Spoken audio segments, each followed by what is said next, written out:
Hello and welcome to Notice Window. Notice Window ki akan program Hero of Manipur mayam jam actually ngasigi program si episode itself si yamna ay going matam ngai pa yamna longing to galak pa dung episode ma khatni and adugo Manipur miyam na zu yam pam wado episode mo oi adugo Manipur ki masak nai ba public personality ama oi bedana tana Manipur entrepreneurship movement da mangjin thana pioneer moina lakiba amasung Manipur gi yamna picture ba aduga underdeveloped oiba highly backward oiba Manipur gi image amada aikogi sana da tomthin ngan ba haitana maling gi miyamna the little paradise of the art the Switzerland of the east haitana khanari ba Manipur da maling gi hongiba development gi information technology gi la iba awon ba yawol asigi manungda Manipur su entrepreneurship movement da yahugo do bani haibagi madugi fair to the masak naiba mai pakpagi image ama purakna Manipur miyamda tungi horiba mirol mayamda aspiration amasung dream mayam ogi projection da yam chawna bateng pangiba Manipur amata ngairaba Sir Thangjam Dhabali Dr. Thangjam Dhabali Chairman and Managing Director Babina Group of Companies I sabo tam kai ku Thank you ai mafam sima ai sir gi office makta ni khoi na khumjari baje aduga sarda hanba daksani baje sir je highly decorated entrepreneurship amasu oisa international award mayama national award mayama government of India ki site gi donor ministry ki site gi and then even Japan gi order of rising sun haiba yamna prestigious of awards jo sada conferred away so sigi mayam ji urakanda sadabli haraga di classic hotel the Babina Diagnostic Center then Babina Hospital sigi hospitality gi even hojik Sendra gi mayam ji Impal hotel la iba khung mayam ji ui si mayam ji sat oi ning singi to share si karam haina horke bagi habagi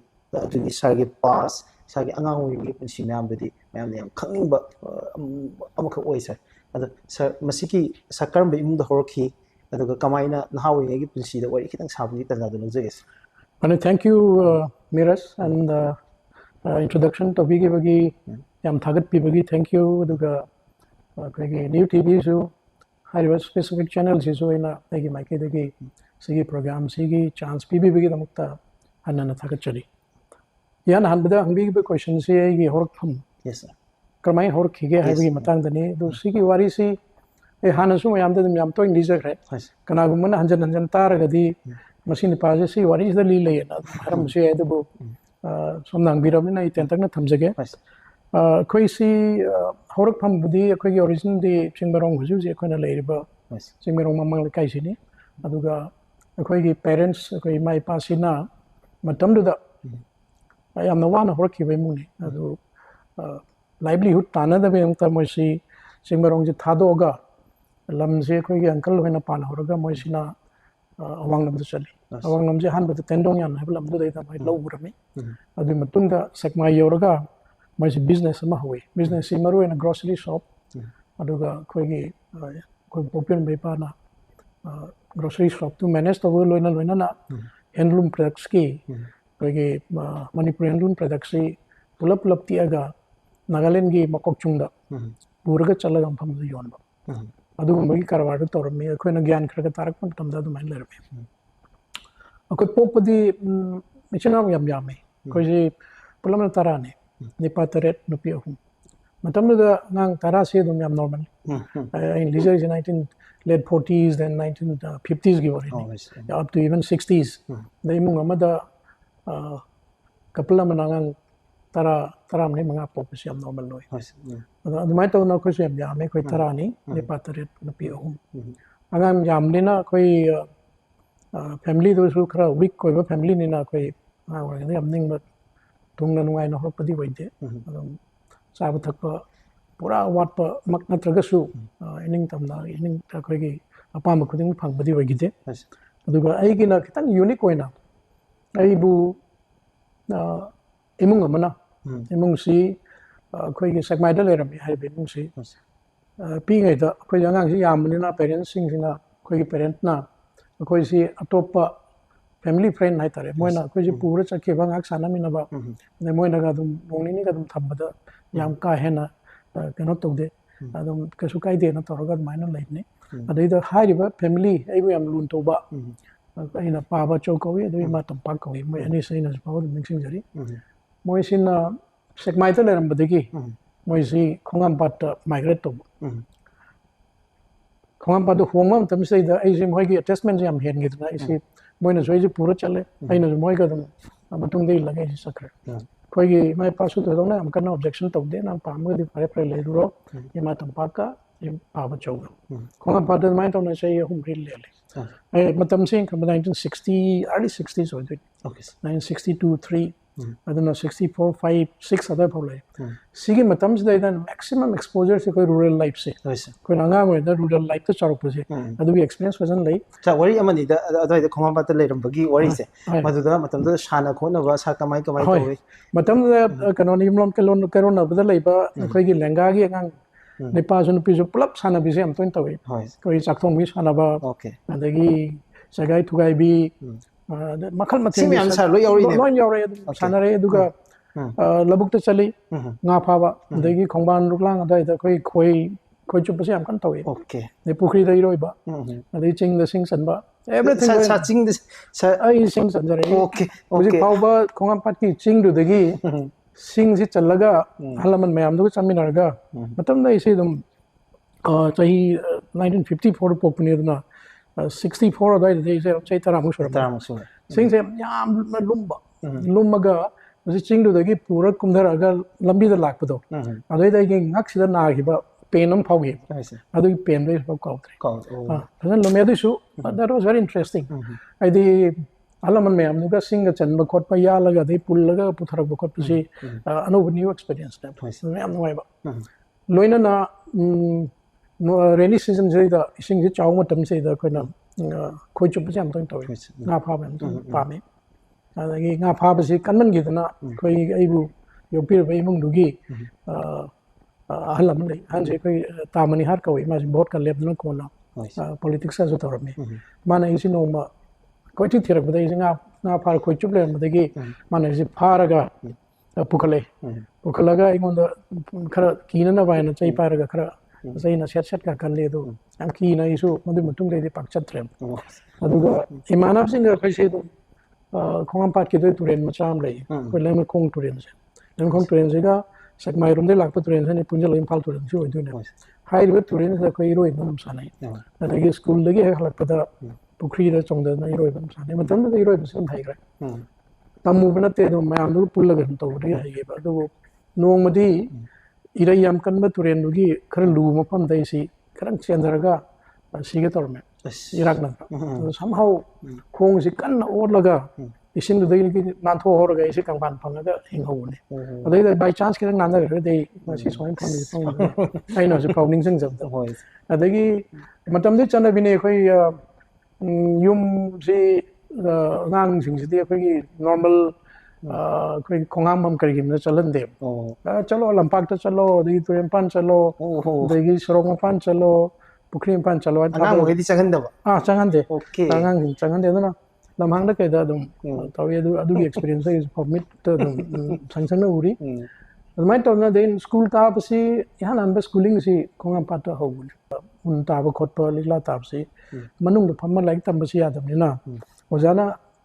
ngamda hore him dei di noi mapan da tamba horani phamna na pochai por o na ha khoi bora oi pu bora ai cherang bora oi de bora si puraga matam cherang leitri only jut tri kano se har kai do pomjan bora ai phau hanana bora adu mam ya la chale lampak tu da khoi tharaga nu sai yarga life tamai adu su am great experience am ne jike ngang no phangoi da ba toroi da ba experience ne almai to na is schooling se class 4 5 badai bhaba 4 hok tamam me khong bat dei de sakmai da honge hong bai maram sina aibu yopi re ba igi ma ima tampa ga ne sai ji ma sin narak pa dagi ma si dribgor da laing chakani na hai badagi ai si sakmai da mu thamam da ya thamne sakmai da le hoba matam da ai si class 4 loire aduga 5 kabagi stage ne aduga matam da sakmai da leire leiraga tha ani leira matung dai moi se halaga isi amuk khong pacha se nai kan jai da ai isana refuse tore kana ai gi sinena mayam duga ai gi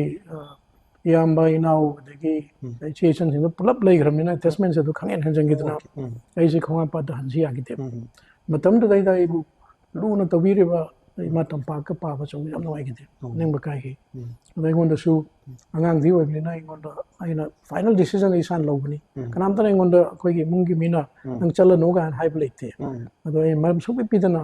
ai se dum chat khide adu da ki dei se mai dam like makhatam dai asai class 4 tam ba doi class 5 se ka laga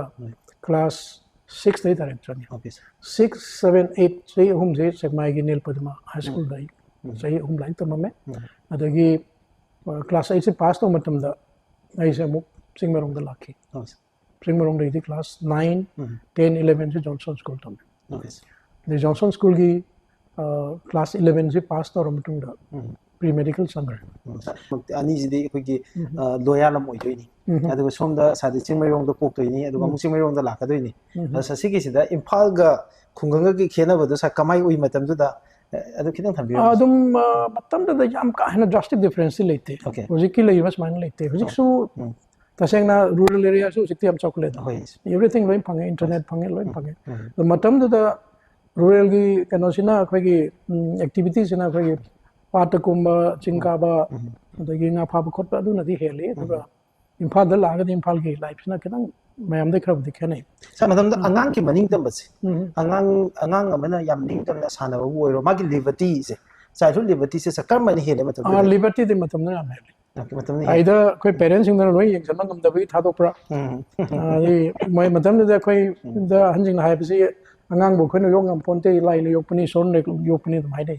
chalo sana road main thom to ron thado pne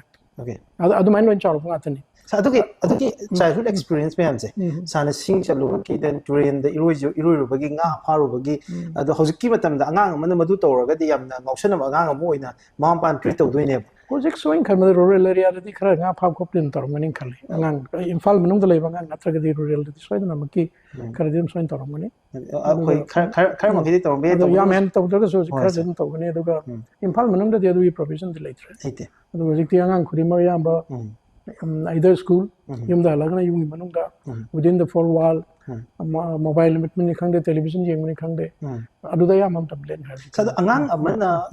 sa gi dum wari se gari le tawra ga ne se ko hojik se angang even rural da wer ga su angang amana khungang da wer ga su angang amana hojik le education system je da mani school jalo bagi mana kaitho ka do matam sima thar ka na mana coaching mu kaitho har kan da angang je da even sanaring ga su sanabagi matam phang da bagi ada sumba problem me am le process si sargi bukan ka kamaina yimbe ya hojik kan de angang sing se aina khanja badam si yam hena pressure de am pire ngang sing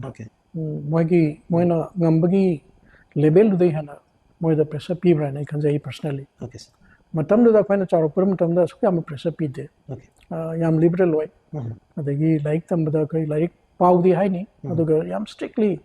hojik torious minded tawde the like how yam chong pura chatpa adagi am hena matam je like ta in gives se ada matam jam kan ni torokte point of sang sa happy me am sida na how be worry me am di di sa ada sa like yam park pa sa tra mo na horok pra khang ngau chana sa tra mo na horok pa kam hai hori I see school level da up to class 6 7 and I have this yam liberal line yam ka hena serious with the life only class 8 tharam da koi gi ai father sing haitan nai on da direct motivation li toy like pau like present tamo doctorization tum hai tum da doctor ina mohna si like pau sim them hai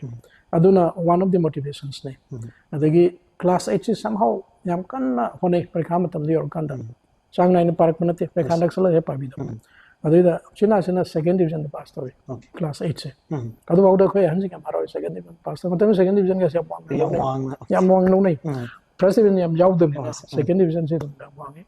even johnson school da khoi na mingchen kan da second division ai gi mark 2 uraga yam lai na dum chan ge mingchen sa johnson ji yam prestigious oi ba matam du gi de yam tang ba tangge khung da ba dum school oi de ne ba sa adu johnston gi experience ha ko sagi memory ki dai sa su ya I kara dum ningsing jari he pen han ba chang matam da somehow last 11 na the 9 to 9 10 11 chai hum sim da yam chatina seriously like power ho ge okay aduga matam da class 11 ji all india kanoni school kanoni examination Board of Secondary Education की मखादा All India Secondary Education Board of Secondary की मखादा higher examination सी मणिपुर दगी सही खुदेंगी first division सी यावदब यावी यावरगन अमा नत्रग अनी then यावदे okay very rare उसे क्या हम कहना रहते हैं ये अदमाइन तो वैसे ही था या हमना surprisingly कोई की batch तो batch से था president अकुम जावे okay मणिपुर दगी okay अदा कोई की principal याव हराऊगी अहुम जी मनुंग दाई जाब जी सर कई है पोखलो को युम दगी लेकाय दगी याम थागत नहीं दगी खबर दगा मिंग याव न तवे खबर दा मिंग याव दा कोई की इमुंग की सिनाव सिना का समाइन तो खबर दा मिंग याव ले खोले गन तवे अदो that was one of the yam nanungai giba moment sing manu da bani president passed over do koi khwai de harau gi music sai koi principal waja tomchong sin yam harau ta man harau gun mi chu da harau sin okay sir aduga topa ni to so ahum makti loin doctor oi hi sir okay kana oi din topa ni service first abisina koi Dr. N Sarat Kumar okay nephrologist second है नहीं ले चले okay third है Dr. Palin Dr. Palin okay कोई हम जब मैं तो ना Dr. Palin जी सागा अदुम क्लास में नहीं स्कूल ले तमिना okay स्कूल तमिना MBBS तमिना PG था तमिना आई हम close friend oh yeah okay अदुम मणिपुर की फिगर अनि जे फ्रेंड वाला है मैं सर दगी अखोइना वरी नि खता नि nge sa just two piece of story memory नि खता हाद memory जे सिना सर की family की इचिन नाउ मैम की bonding जे सिगी सान निंजिंग बाय दा अंगाव बेदा चिनाउ तरा जे से ह्यूज हौजिकती कंपैरिजन तो ngam de angang tara की family mai je kamai minram gani adu की relation ma'am adu sakitang adu की सान adu का sir di jimak aina जो aina खंगजब दा है पता है few sir की family members खरा आई closely दम लोइना जब की aina खंगजब दा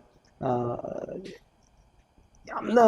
नुक्सी चानबा family मोइना even Manipur की family ना है power house मोइना मैम उन्हें अदुगा सिगी याम long years मैम अमला मिनरा पुजिदा याम नुक्सी नबा अमगा cooperation याम देनबा अदुगुंबा याम इकाई खुमदबा family मोइना उइसाको अदुन सर कितन अदुगी दो खमिरम्स होय अंगांग ओइ गेदे साइज गिबदो खै चिनानाउ सी यामगसु खरखरा अटो अटोप लेकाय दुगी family friends इंदा याम चावे आई ना सिके खोंगम पाट की group तो याव है okay अदे आई चनुपी मखादा हम लेदा तोमबी मासिना टॉप फैमिली हम लयोई अमा तो चखायरगा तुम लय दुगा तसेंगना कोई पुन्ना लेमिना कोई मरी गुंबदे याम तमदा पुन्ना लेमिटरी खरना कोई ख्वाइदे हन कोई ताजो कोबे पन ख्वाइदे हन जैमुगी मासिना कोई इमागी कोई ग्रैंडफादर दो इबुबो मान योपिरकने दगी सेकंड डॉक्टर नबचंद्र yes pediatrician जिजे कोई बादो मासिना कोई अंकल सिंगरोंग दा माना या बदु पिंग दे मान योक्रे okay स्कूल का कारपन तम दगे दगी इवन कोई ब्रोजन खंगिरोंग कोई नौ ने मासी जो कोई अंकल कुंजोदना या मयोय okay मैं तो चखायरे के दिले दो कोई न पुलपन ले मिना मतमसी या मबदा मी होम दगिना मरी मैं ले मिदरे okay आइगा पुन्ना चौमिनर को कोई जय कुमार लागी okay दगी श्यामो इंजीनियर मोय दगे कोई चनुपी प्रमोदिनी हमले कोई हम मरी से सकमायदा मतम खर पुन्ना ले मिना अदो पुलप अदम लांग मना साने दे अंगांग चिननाउ गोइबे होनबा यामलुना तिनरसु अमु फुनबी खनबी चेनबी से तुम तवे आई निंगसंग बदा कोई जय कुमार से काइसिंग साई सकमाई की वारी सिखरा खतंग सिथौ खरा यावरी सकमाई वारी से the nga phaba adagi sing chanba adu ki mathak tai si yen loi jam pam oh yen ga loiraga de yen ga nu ga loiraga matam nem se noi ba adu yen khara loiram ne yum se sakma yum se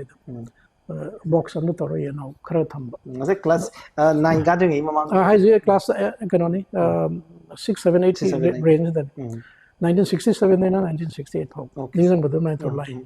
adi matam ne adai da जो कुमार से P दाइने ये से सम मनिंग की दुकान की कोई building की मनिंग से जो अपने दाइ दा ये से नो चेन थोड़ा पा कैसे उसे हंडो बुदगी मा से चेलगा थोड़ा पैसे दाइना जो कुमार दा थलो थलो ना हाय से माना अंगांग नि मासो मा ngam जे भी तोरगा थत ngam दा नि ये चेन के दाइना लुंग मचा मा गाय लेर मा पार हेड था मैं मकोक तो पाले ई थोए मैं आई जो मैं तो मैं तो नहीं सी एक्स्ट्रा करिकुलर दा मुझे मरु है जिकी nga phaba gumba sing chanba degi yen loigum se jam thoi yauna ngang we den phore ꯑꯗꯨ ꯁꯤ ꯅꯤꯡꯁꯤꯡꯉꯨꯔꯒꯗꯤ ꯑꯩꯅ ꯍꯧꯖꯤꯛꯁꯨ ꯔꯤꯇꯥꯌꯔ ꯇꯧꯔꯀꯥꯟꯗ ꯔꯤꯇꯥꯌꯔꯒ ꯇꯧꯔꯒ ꯑꯩꯁꯦ ꯁꯤꯗꯒꯤ ꯑꯩꯈꯣꯏꯒꯤ ꯀꯝꯄꯅꯤꯒꯤ ꯊꯕꯛꯁꯤ ꯂꯣꯏꯔ ꯄꯣꯊꯥ ꯃꯇꯝꯗ ꯑꯩꯁꯦ ꯐꯥꯝ ꯇꯧꯔꯒ ꯂꯩꯁꯤꯔꯥ ꯍꯥꯏꯅ ꯈꯜꯂꯤ Okay. ꯃꯇꯝ ꯈꯔ ꯑꯦꯠꯂꯤꯁ ꯑꯩꯅ ꯍꯧꯔꯛꯈꯤꯕ ꯂꯥꯏꯐ ꯁ꯭ꯇꯥꯏꯜꯗꯨ ꯑꯃꯨꯛ ꯂꯣꯏꯁꯤꯜꯂꯛꯄ ꯃꯇꯝꯗꯁꯨ ꯃꯇꯦꯛ ꯈꯔ ꯑꯦꯛꯁꯄꯤꯔꯤꯌꯦꯟꯁ ꯇꯧꯅꯤꯡꯉꯤ Peace of mind ꯑꯃ ꯄꯤꯁ ꯑꯣꯐ ꯐꯪꯒꯅꯤ ꯃꯥꯏꯟ ꯍꯥꯏꯕꯒꯤ ꯌꯦꯟꯒ ꯂꯣꯏꯔꯒ ꯑꯗꯒꯤ ꯉꯥꯅꯨꯒ ꯂꯣꯏꯔꯒ ꯉꯥꯒ ꯌꯣꯛꯑꯒ Okay. ꯃꯇꯝ ꯈꯔ ꯂꯩꯒꯦꯅ ꯑꯩ Okay, ꯈꯜꯂꯤ beautiful, beautiful, sir. Sir, aduga sir, friends gi marup kompangi memories. Sir gi nahar oinge matam sida sidagi de muka entrepreneurship ki journey, sir gi medical gi entrance ki adugi myam dung chakhar dawni na. Sir gi marup mapangi matam dugi marup ki mating kai kai lei ki, sir gi memory kai kai lei, sir na tinajaba marup mapang sing kai kai ngasi ningsing apa kana kana yawi sir. ꯈꯣꯡꯉꯥꯝ ꯄꯥꯠꯇꯁꯨ ꯑꯩꯒꯤ ꯃꯔꯨꯞ ꯈꯔ ꯂꯩꯍꯧꯏ Hoy sir. ꯑꯉꯥꯡ ꯑꯣꯏꯔꯤꯉꯩꯗ ꯁꯥꯟꯅꯃꯤꯟꯅꯔꯛꯄ ꯃꯔꯨꯞ ꯂꯩ ꯍꯧꯖꯤꯛꯁꯨ ꯑꯩꯈꯣꯏꯗꯧꯅ ꯑꯩꯈꯣꯏꯒꯤ ꯂꯦꯡꯒꯥꯗ ꯃꯣꯏ ꯑꯅꯤ ꯑꯍꯨꯝꯒꯨꯝꯕ ꯍꯦꯛ ꯊꯦꯡꯅꯕ ꯌꯥꯎꯏ ꯑꯗꯨ ꯃꯁꯛ ꯈꯪꯅꯗꯕꯁꯨ ꯌꯥꯎꯔꯦ ꯌꯥꯝ ꯀꯨꯏꯅ ꯊꯥꯗꯣꯛꯅꯔꯕꯅꯤꯅ ꯁꯦꯛꯃꯥꯏꯗ ꯑꯩꯈꯣꯏ ꯂꯥꯏꯔꯤꯛ ꯇꯝꯃꯤꯟꯅꯔꯛꯄꯗ ꯈꯔ ꯑꯗꯨꯝ ꯄꯣꯁ ꯃꯔꯨ ꯑꯣꯏꯕ ꯄꯥꯏꯔꯝꯕ ꯃꯣꯏ ꯑꯍꯨꯝ ꯃꯔꯤ ꯑꯃꯒ ꯂꯩ ꯂꯩꯈꯤꯗꯕꯁꯨ ꯌꯥꯎꯔꯦ ꯍꯧꯖꯤꯛ ꯍꯧꯖꯤꯛ ꯂꯩꯕ ꯔꯤꯇꯥꯌꯔ ꯇꯧꯕ ꯃꯌꯥꯝ ꯑꯃ ꯂꯩ ꯍꯧꯖꯤꯛꯁꯨ ꯑꯗꯨꯝ ꯎꯅꯔꯒ ꯌꯥꯝ ꯅꯨꯡꯁꯤꯅꯅ ꯑꯩꯈꯣꯏ ꯑꯗꯨꯝ ꯋꯥꯔꯤ ꯋꯥꯇꯥꯏ ꯁꯥꯏ ꯑꯗꯨꯒ ꯀꯔꯤꯒꯨꯝꯕ ꯊꯕꯛ ꯏꯪꯈꯥꯡ ꯊꯣꯛꯑꯒꯁꯨ ꯑꯩꯈꯣꯏ ꯕꯥꯔꯇꯣꯟ ꯇꯧꯅꯔꯒ ꯑꯗꯨꯝ ꯆꯠꯂꯤ ꯏꯀꯨꯏ ꯀꯨꯏꯗꯅ ꯁꯦꯛꯃꯥꯏꯗ ꯍꯟꯗꯛꯇꯪ ꯂꯨꯍꯣꯡꯕ ꯑꯃ ꯑꯩ ꯆꯠꯂꯨꯏ ꯑꯩꯒꯤ ꯁ꯭ꯀꯨꯜꯒꯤ ꯂꯥꯏꯔꯤꯛ ꯇꯝꯃꯤꯟꯅꯔꯛꯄꯅꯤ ꯈ꯭ꯋꯥꯏꯔꯥꯛꯄꯝ ꯏꯕꯣꯕꯤ ꯃꯥꯁꯤ ꯑꯩꯈꯣꯏꯒꯤ ꯏꯟꯗꯤꯌꯟ ꯑꯣꯏꯜ ꯀꯝꯄꯅꯤꯒꯤꯗ ꯊꯕꯛ ꯇꯧꯔꯛꯄ ꯌꯥꯝ ꯃꯔꯨ ꯑꯣꯏꯕ ꯃꯤ ꯑꯃ ꯑꯣꯏꯔꯛꯄꯅꯤ ꯃꯥꯁꯨ ꯑꯗꯨ ꯍꯧꯖꯤꯛꯁꯨ ꯑꯩꯈꯣꯏ ꯑꯗꯨꯝ ꯄꯥꯎ ꯑꯗꯨꯝ ꯐꯥꯎꯅ ꯈꯣꯠꯅ ꯑꯗꯨꯝ ꯇꯧꯋꯤ ꯑꯗꯨꯒ ꯌꯥꯝ ꯅꯨꯡꯁꯤꯅꯅ ꯑꯩꯈꯣꯏꯅ ꯑꯩꯒꯤ ꯃꯔꯨꯞ ꯌꯥꯝ ꯈ꯭ꯋꯥꯏꯗꯒꯤ ꯌꯥꯝꯃꯤꯁꯤꯅ ꯖꯣꯟꯁꯟ ꯁ꯭ꯀꯨꯜꯗ ꯂꯥꯛꯑꯀꯥꯟꯗ ꯌꯥꯝ ꯃꯔꯨ ꯑꯣꯏꯕ ꯑꯩꯈꯣꯏꯒꯤ ꯑꯩꯒꯤ ꯍꯧꯖꯤꯛꯁꯨ ꯌꯥꯝꯅ ꯂꯨꯅ ꯇꯤꯟꯅꯕ ꯃꯔꯨꯞ ꯃꯌꯥꯝ ꯌꯥꯎꯔꯤ ꯃꯣꯏ ꯑꯩꯈꯣꯏꯒ ꯈꯔ ꯍꯦꯟꯅ ꯀ꯭ꯂꯣꯖ ꯑꯣꯏꯕ ꯃꯌꯥꯝꯗꯣ ꯃꯦꯛꯁꯤꯃꯝ ꯗꯣꯛꯇꯔꯁꯨ ꯑꯣꯏꯕ ꯑꯗꯨꯅ ꯄ꯭ꯔꯣꯐꯦꯁꯟꯗ ꯑꯗꯨꯝ ꯄꯨꯟꯕ ꯑꯗꯒꯤ ꯄꯨꯜꯍꯧꯗꯕ ꯃꯦꯗꯤꯀꯦꯜ ꯇꯝꯈꯤꯗꯕ ꯃꯣꯏ ꯈꯔꯁꯨ ꯌꯥꯎꯏ ꯑꯗꯨ ꯃꯇꯝꯗ ꯁꯥꯏꯀꯜ ꯉꯥꯛꯇꯅꯤ ꯑꯩꯈꯣꯏꯁꯦ ꯁꯥꯏꯀꯜꯁꯤ ꯊꯧꯔꯒ ꯄꯨꯂꯞ ꯄꯨꯂꯞ ꯊꯧꯃꯤꯟꯅꯔꯒ ꯀꯣꯏꯕꯒꯤ ꯊꯕꯛꯁꯨ ꯑꯗꯨꯝ ꯇꯧꯋꯤ Kada kada egadi koi sir. ꯈꯨꯔꯥꯏꯒꯤ ꯑꯩꯈꯣꯏꯒꯤ ꯀꯩꯅꯣꯁꯦ ꯀꯣꯟꯁꯝ ꯂꯩꯀꯥꯏꯁꯦ ꯑꯁꯤꯗꯒꯤ ꯏꯃꯥꯟꯅꯕ ꯑꯅꯤ ꯑꯍꯨꯝ ꯌꯥꯎꯋꯤ ꯃꯣꯏ ꯂꯩꯀꯥꯏꯁꯤꯗ ꯑꯩꯈꯣꯏ ꯁꯥꯏꯀꯜ ꯇꯣꯡꯉꯒ ꯌꯥꯝ ꯇꯣꯏꯅ ꯆꯠꯂꯤ ꯆꯠꯂꯒ ꯑꯗꯨꯝ ꯑꯌꯨꯛ ꯆꯠꯈꯤꯕꯅ ꯅꯨꯡꯗꯥꯡꯋꯥꯏꯔꯝ ꯐꯥꯎꯕ ꯑꯗꯨꯝ ꯁꯨꯇꯤ ꯅꯨꯃꯤꯠꯇꯗꯤ ꯑꯗꯨꯝ ꯆꯥꯛꯀ ꯊꯣꯡꯉꯒ ꯆꯤꯛꯀꯟꯒ ꯊꯣꯡꯉꯒ ꯆꯥꯔꯒ ꯅꯨꯡꯗꯥꯡꯋꯥꯏꯔꯝꯗꯒ ꯑꯗꯨꯝ ꯍꯜꯂꯛꯄ ꯑꯗꯨꯝ ꯌꯥꯎꯋꯤ ꯑꯩꯈꯣꯏꯒꯤ ꯍꯤꯖꯝ ꯆꯧꯕꯤꯅ ꯀꯩꯅꯣꯗꯒꯤ ꯀꯣꯟꯁꯝ ꯂꯩꯀꯥꯏꯗꯒꯤ ꯍꯤꯖꯝ ꯖꯤꯂꯥ ꯃꯣꯏꯁꯦ ꯑꯩꯈꯣꯏꯒꯤ ꯁ꯭ꯀꯨꯜꯒꯤ ꯀ꯭ꯂꯥꯁꯃꯦꯠ ꯉꯥꯛꯇꯅꯤ ꯃꯣꯏ ꯍꯤꯖꯝ ꯆꯧꯕꯤ ꯂꯩꯈꯤꯗ꯭ꯔꯦ ꯃꯥ ꯀꯦꯟꯁꯔ ꯅꯥꯔ ꯂꯩꯈꯤꯗ꯭ꯔꯦ ꯑꯗꯨ ꯑꯇꯩ ꯈꯔꯗꯤ ꯑꯗꯨꯝ ꯂꯩꯔꯤ ꯑꯗꯨꯒ ꯑꯩꯈꯣꯏꯒꯤ ꯁꯟꯗꯦꯒꯨꯝꯕ ꯀꯩꯒꯨꯝꯕ ꯁꯨꯇꯤ ꯑꯣꯏꯕ ꯅꯨꯃꯤꯠꯁꯤꯗ ꯑꯩꯈꯣꯏ ꯄꯨꯂꯞ ꯑꯣꯏꯅ ꯁꯥꯏꯀꯜꯗ ꯑꯩꯈꯣꯏ ꯇꯔꯥꯃꯨꯛꯀ ꯑꯗꯨꯝ ꯄꯤꯛꯅꯤꯛ ꯑꯗꯨꯝ ꯆꯠꯂꯤ ꯁꯦꯛꯃꯥꯏ ꯇꯥꯟꯅꯒ ꯑꯗꯨꯝ ꯊꯧꯋꯤ ꯁꯦꯛꯃꯥꯏꯗ ꯇꯨꯔꯦꯜ ꯃꯄꯥꯟꯗꯒ ꯑꯗꯨꯝ ꯆꯥꯛꯀ ꯊꯣꯡꯉ ꯑꯗꯨꯝ ꯆꯥꯏ ꯄꯤꯛꯅꯤꯛ ꯌꯥꯝ ꯇꯣꯏꯅ ꯇꯧꯔꯝꯕ ꯃꯇꯝꯗꯨꯗ ꯑꯗꯒꯤ ꯀꯩꯅꯣꯁꯤ ꯋꯥꯟꯁ ꯑꯦꯝ ꯕꯤ ꯕꯤ ꯑꯦꯁꯀ ꯇꯝꯕ ꯍꯧꯈꯤꯕꯗꯩꯗꯤ ꯃꯥꯒꯤ ꯏꯟꯚꯥꯏꯔꯣꯟꯃꯦꯟꯁꯦ ꯄꯨꯔꯥ ꯈꯦꯠꯅꯈ꯭ꯔꯦ ꯑꯩꯈꯣꯏꯅ ꯑꯦꯝ ꯕꯤ ꯕꯤ ꯑꯦꯁ ꯇꯝꯀꯥꯟꯗ ꯑꯦꯟꯇ꯭ꯔꯟꯁ ꯑꯦꯛꯖꯥꯝ ꯂꯩꯇꯦ Really? ꯂꯩꯇꯦ ꯄꯤꯌꯣꯔꯂꯤ ꯑꯩꯈꯣꯏꯅ ꯉꯁꯥꯏꯒꯤ ꯀ꯭ꯂꯥꯁ 11 ꯂꯣꯏꯕꯒꯤꯗꯣ 11 ꯂꯣꯏꯕꯗ 11ꯒꯤ ꯃꯥꯔꯛꯁꯤꯠꯇ ꯕꯦꯖ ꯇꯧꯔꯒ ꯑꯗꯨꯝ ꯈꯜꯂꯦ MBBS sir. Pre medical pre medical ꯂꯣꯏꯔꯀꯥꯟꯗ ꯄ꯭ꯔꯤ ꯃꯦꯗꯤꯀꯦꯜꯁꯦ ꯑꯩꯈꯣꯏ ꯗꯤ ꯑꯦꯝ ꯀꯣꯂꯦꯖ ꯇꯧꯋꯦ ꯆꯍꯤ ꯑꯃ ꯃꯇꯝꯗꯨꯗ ꯀ꯭ꯂꯥꯁ 12 ꯂꯩꯇ꯭ꯔꯤꯑꯕ ꯀ꯭ꯂꯥꯁ 11ꯅꯦ 11 ꯂꯣꯏꯔꯒ 12ꯁꯤ ꯂꯩꯇꯕꯅꯤꯅ 12ꯀꯤ ꯃꯍꯨꯠꯁꯤ ꯉꯁꯥꯏꯒꯤ ꯄ꯭ꯔꯤ ꯃꯦꯗꯤꯀꯦꯜ ꯀꯩꯅꯣꯁꯤꯅ ꯀꯣꯔꯁꯁꯤꯅ ꯑꯣꯏꯌꯦꯕ ꯒꯨꯋꯥꯍꯥꯇꯤ ꯌꯨꯅꯤꯚꯔꯁꯤꯇꯤ ꯃꯈꯥꯗ ꯗꯤ ꯑꯦꯝ ꯀꯣꯂꯦꯖꯇ ꯇꯧꯋꯦ ꯑꯗꯨꯒꯤ ꯀꯣꯔꯁꯇꯣ ꯑꯗꯨ ꯂꯣꯏꯔꯀꯥꯟꯗ ꯑꯃꯨꯛ ꯁꯦꯂꯦꯛꯁꯟ ꯑꯃ ꯇꯧꯋꯤ ꯁꯦꯂꯦꯛꯁꯟꯁꯤ ꯄꯔꯤꯈꯥ ꯊꯥꯗꯦ ꯑꯒꯦꯟ ꯄꯤꯌꯣꯔꯂꯤ ꯑꯣꯟ ꯃꯥर्कशीट ꯑꯗꯨꯒ ꯑꯦꯝ ꯕꯤ ꯕꯤ ꯑꯦꯁꯁꯤ ꯐꯥꯏꯅꯦꯜ ꯑꯩꯈꯣꯏꯅ ꯈꯟꯕ ꯀꯩꯅꯣꯗ ꯔꯤꯝꯁꯇ ꯃꯄꯥꯟꯗ ꯆꯠꯄ ꯈꯣꯠꯄ ꯂꯣꯏꯅꯃꯛ ꯑꯗꯨꯒꯤ ꯑꯣꯞꯁꯟ ꯑꯗꯨꯝ ꯄꯤ ꯑꯩ ꯁꯤ ꯃꯇꯥꯡꯗ ꯑꯩꯅ ꯍꯥꯏꯖꯅꯤꯡꯕꯁꯤ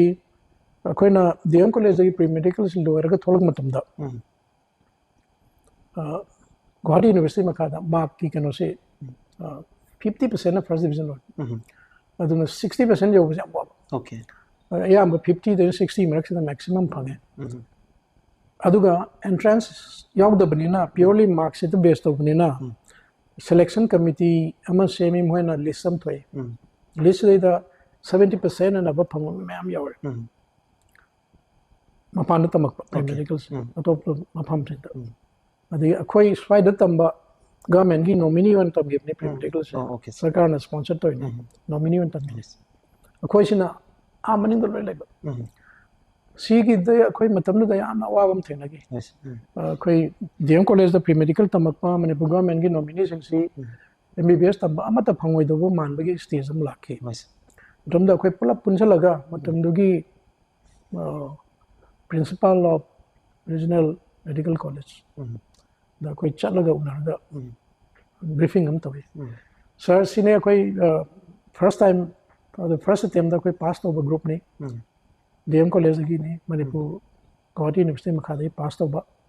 aduga hujik list ta yam wang na leib sing sing mapan gi to university pass tor pani the moi se ayamba second third attempt gi candidate ayam ni moi se aduna karigumba option karigumba rule lama sembiraga moi se second attempt already 2% kakpa third attempt already 3% kakpa fourth attempt already cancel to ba adu magi rule lama sembi ona khona request to rubane atom the PK Singh Kumut director Kumut simasi yaw report da mana this is very reasonable we need to do this and mana high adu main toraga rule si ka semdo ga multiple attempts to ko myam se either percentage kakpa na traga moi se cancel to ya hon gi da main toraga koi DM college da gi koi bi kun mu hen phang kun gi ma tram ga gu phang club pun chula da adu mai dong nam phang pa ne tra di khara waram mani adu DM college gi product ta pre medical da ai gi na highest mark ne the 59.9% oh yes ai ji maning wai da higher layer ne me am da pula gadi adu chi law phang ba di yar me du su phang da bus dum yar mani rule ka semdok bude khoi chance मैं हम दे यम नुआई के तो मता साला एमयर ओए ले कमाइना सिगी MBBS की journey सि कमाइ लाके के से मतम दुगी इरा मै खो कैप्चर तो ngam से मै यम चाउना नसिग इंटरव्यू सिगी लाको फबनि से सर मखा ताना सादगी खंगजनिंग बजे सर एंटरप्रेन्योरशिप की जर्नी से अदु मांगना खितंग मा please please ngasai entrance exam tok din ha ba to ko MBBS tamba hore 1973 batch ne ko the 72 the Hoover Medical College ne ko na second batch ho de okay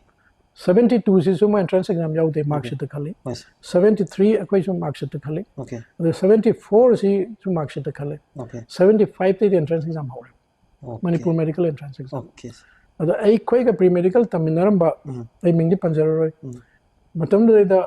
rabi thina phangau da ba the entrance exam tawga ko na sanga pusi yaw okay khathing 1975 and exam bero matam de Manipur medical entrance exam hore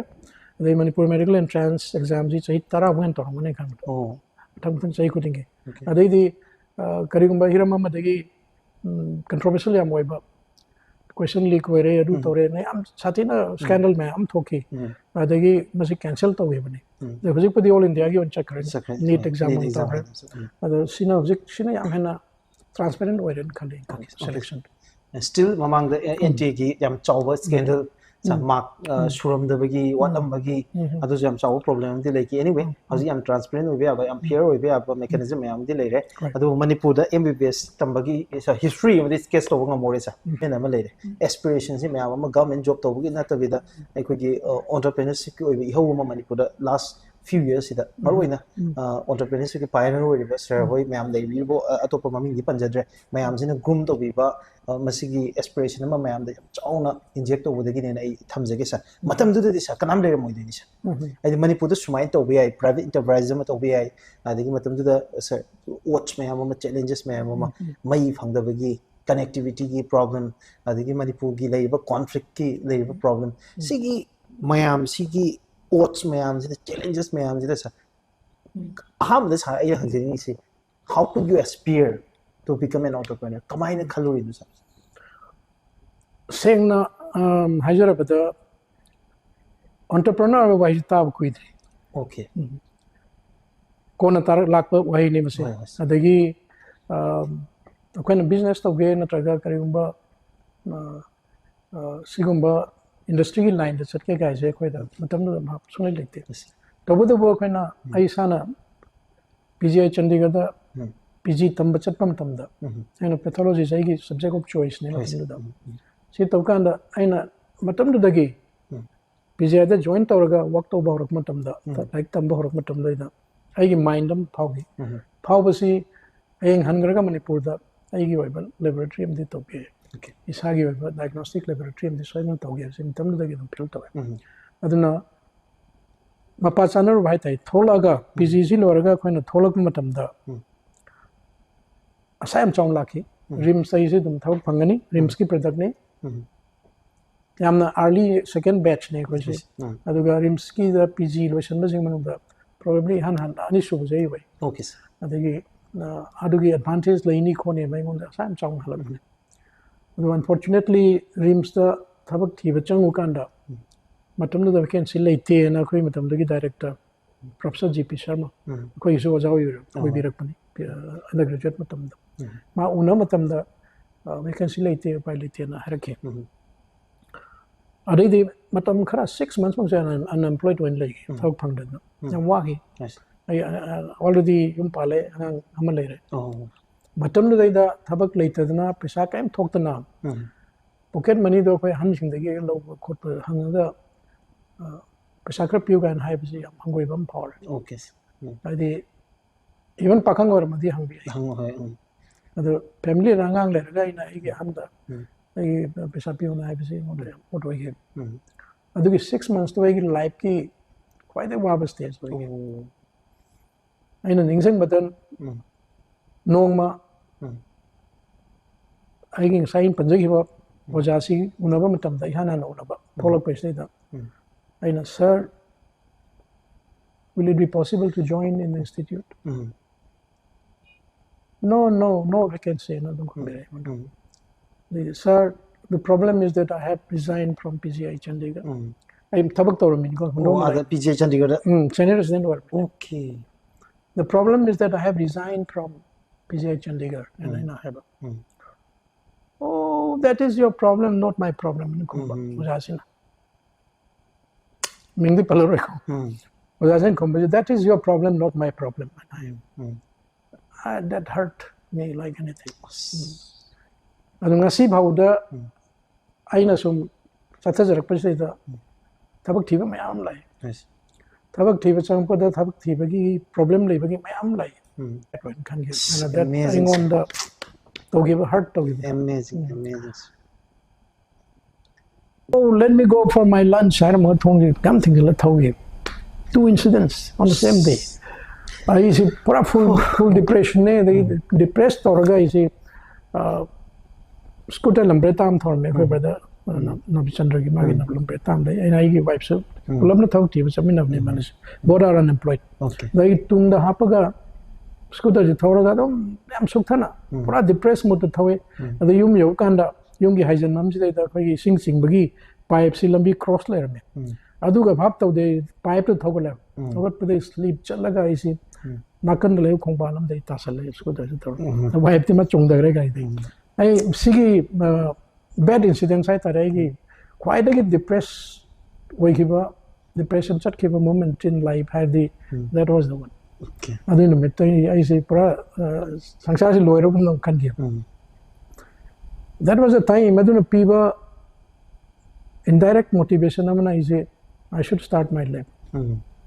I how again khale adu ai tana ba hore mafam thiba hore mafam je lucky le gi father no mafam du pb re BT road ki no whole tank supermarket okay building the sabal warga finishing pro pidri ba aduga 20,000 rupees am help to be okay adai de na igi me ni mama konjalaga mafam de set up to go okay Babina clinical laboratories ai chanu bi mami nice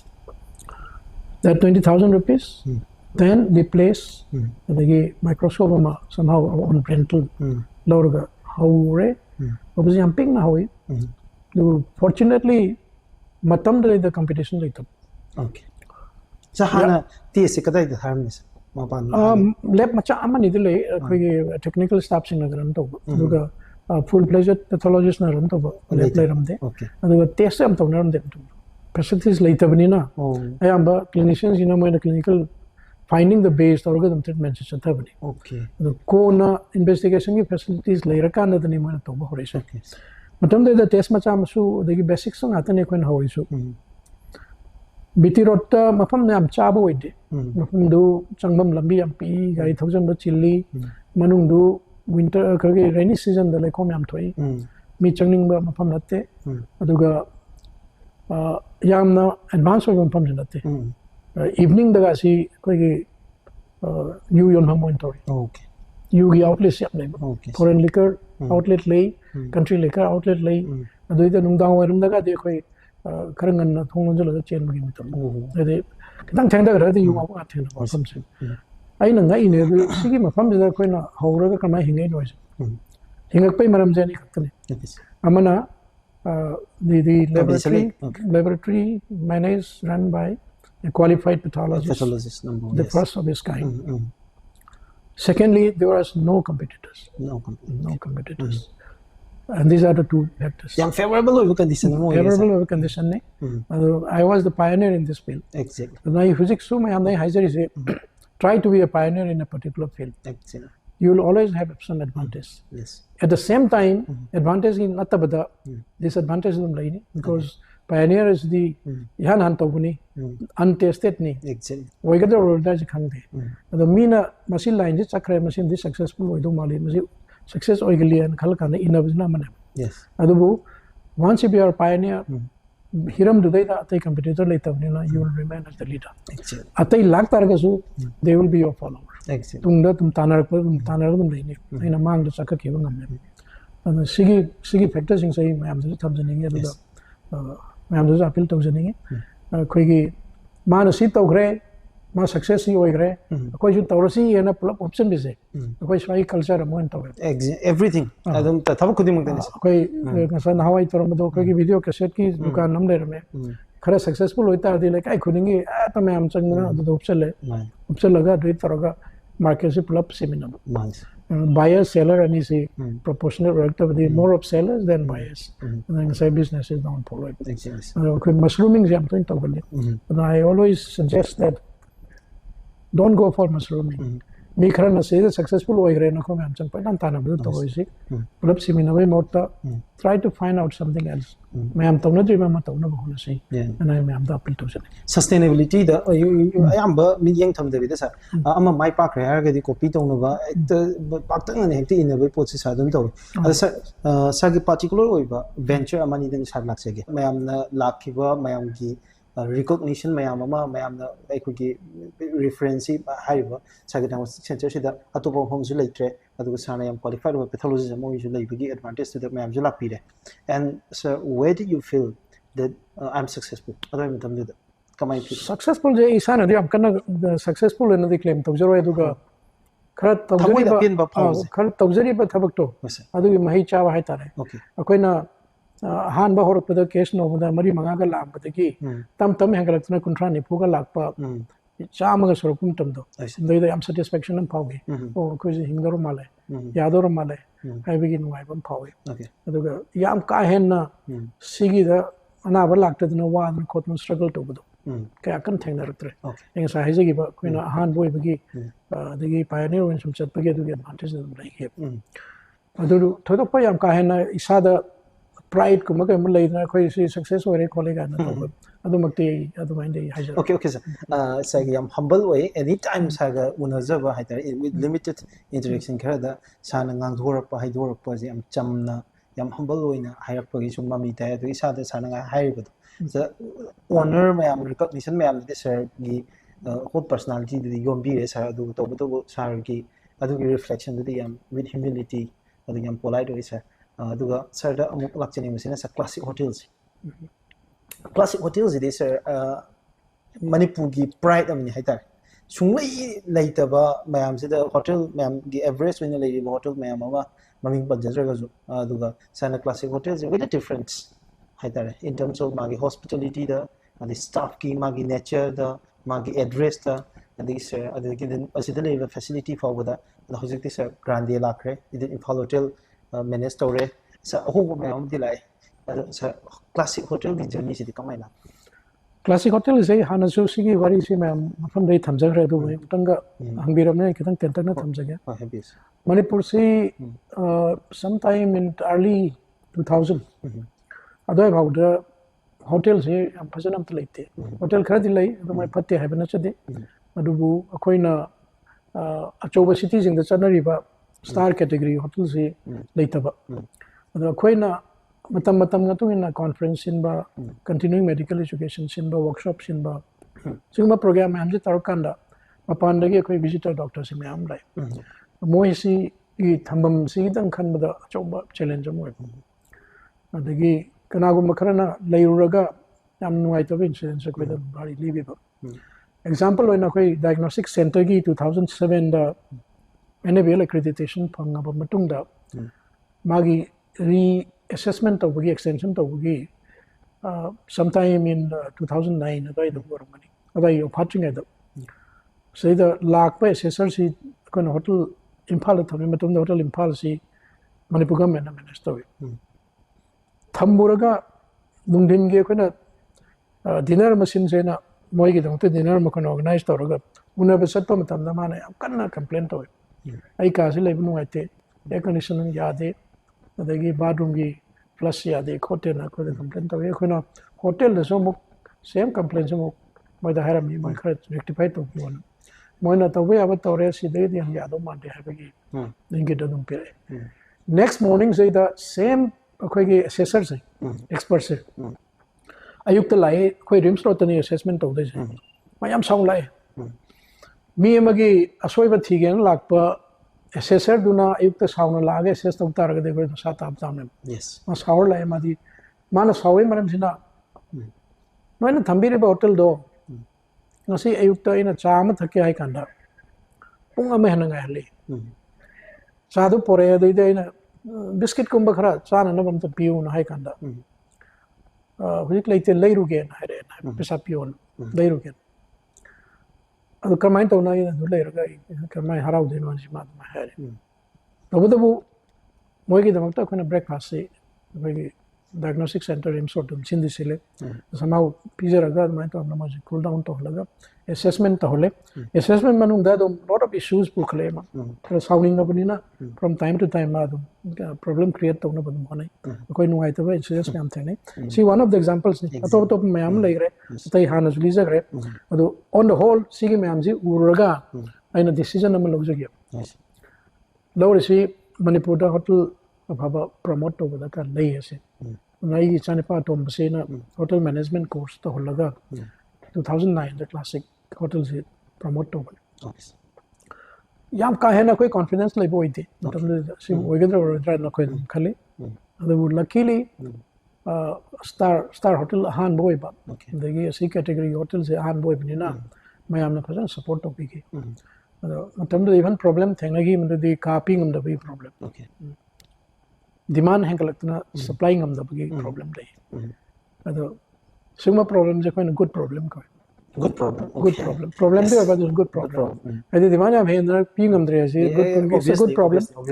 ado adai da ko next level da koina classic grand is to the promote to no hundred okay acho am demand am lai ramna koi hotel acho bang sarsi handakti yam chawba sarsi room chani muka level sarsi ado star category the matang next level 4 star to see 5 kidi manipur market laiti na koina 4 star gi plan to bune 171 room pange okay grandes aduga asina 2014 15 the 14 the saval ware functional ware the formal opening date 2015 the sanga ge okay marak sida 2013 the impal hotel ga central ga manipur government na koida sina bi okay mai ta na sigi property me amja koina hoji phone manage to like so Imphal hotel at the Sandra resort se yam chawn transform tawre ekoi ichu yamna sigi manipur dadi yamna mafam do leitabdina ekoi ki lunch ogera dinner ogera anytime ekoi conference ma jama singera ad event ama tawre even for ekoi ki television ki event yam tawre sagi a classic ad grande ad den Imphal hotel very recently handaksu ekoi mega show ma tawki sa sarda wang achaw ma khalai sa yamna ekhoida yam chawng no ekhoida su thengna ba problem ma haragadi mapan de anywhere in any part of the country ekoi entrepreneurship venture ama tawu matam da di management ki I think business ki labor principles and problems ma am apply to ya ne masa and in case of Manipur ekhoida yam unprecedented oiba unpredictable oiba problems ma am ekhoida thoi especially market socio political issues ma am se housing function sa ko hospitality industry that is heavily affect over the area matam ko ni sa housing so is sugum thodo wato ma am ji tholo ko matam da sa kamaina sigi ma am ji leina idar leina sigi challenges ma am ji leina kamaina business si yam sustainable oina establish to ngam ni sa sigi key factors I lucky when I look at it in spite of all odds the jama wa mark say the kamai hanging no have say mun kanjal ora ga din ta si so dum ngangning ay am di wa du aina mayam de so hana sum hai sabani kayum activities am to tar ga di by diversification to tongan ba line da manada ba line khara 5 6 phai na major ning 6 so ꯑꯩꯈꯣꯏꯅ ꯍꯧꯖꯤꯛ ꯇꯧꯖꯔꯤꯁꯦ service sector ꯉꯥꯛꯇꯅꯤ ꯑꯅꯤꯃꯛ health ꯀꯦꯌꯔꯁꯨ ꯁꯔꯚꯤꯁꯅꯤ ꯑꯗꯨꯒ ꯍꯣꯁꯄꯤꯇꯥꯂꯤꯇꯤꯁꯨ ꯁꯔꯚꯤꯁꯅꯤ service ꯁꯦꯛꯇꯔꯗꯤ ꯑꯣꯏꯔꯒ ꯑꯅꯤꯁꯤ ꯃꯥꯟꯅꯗꯕ ꯍꯥꯏꯗꯤ ꯗꯤꯃꯥꯟ ꯃꯥꯒꯤ ꯅꯦꯆꯔꯁꯤ ꯃꯥꯟꯅꯗꯦꯕ ꯍꯣꯇꯦꯜ ꯍꯥꯏꯁꯤꯅ ꯑꯌꯥꯝꯕ ꯃꯄꯥꯟꯒꯤ ꯚꯤꯖꯤꯇꯔꯁꯅ ꯂꯥꯛꯑꯒ ꯂꯩꯅꯅꯕꯅꯤ ꯑꯗꯨꯒ ꯐꯦꯁꯤꯂꯤꯇꯤꯁ ꯈꯔꯅ ꯑꯃꯨꯛ ꯂꯣꯀꯦꯜꯅ ꯂꯧꯅꯅꯕꯅꯤ health ꯀꯦꯌꯔꯁꯤꯅ 99% local targetni aduga sina essential service ni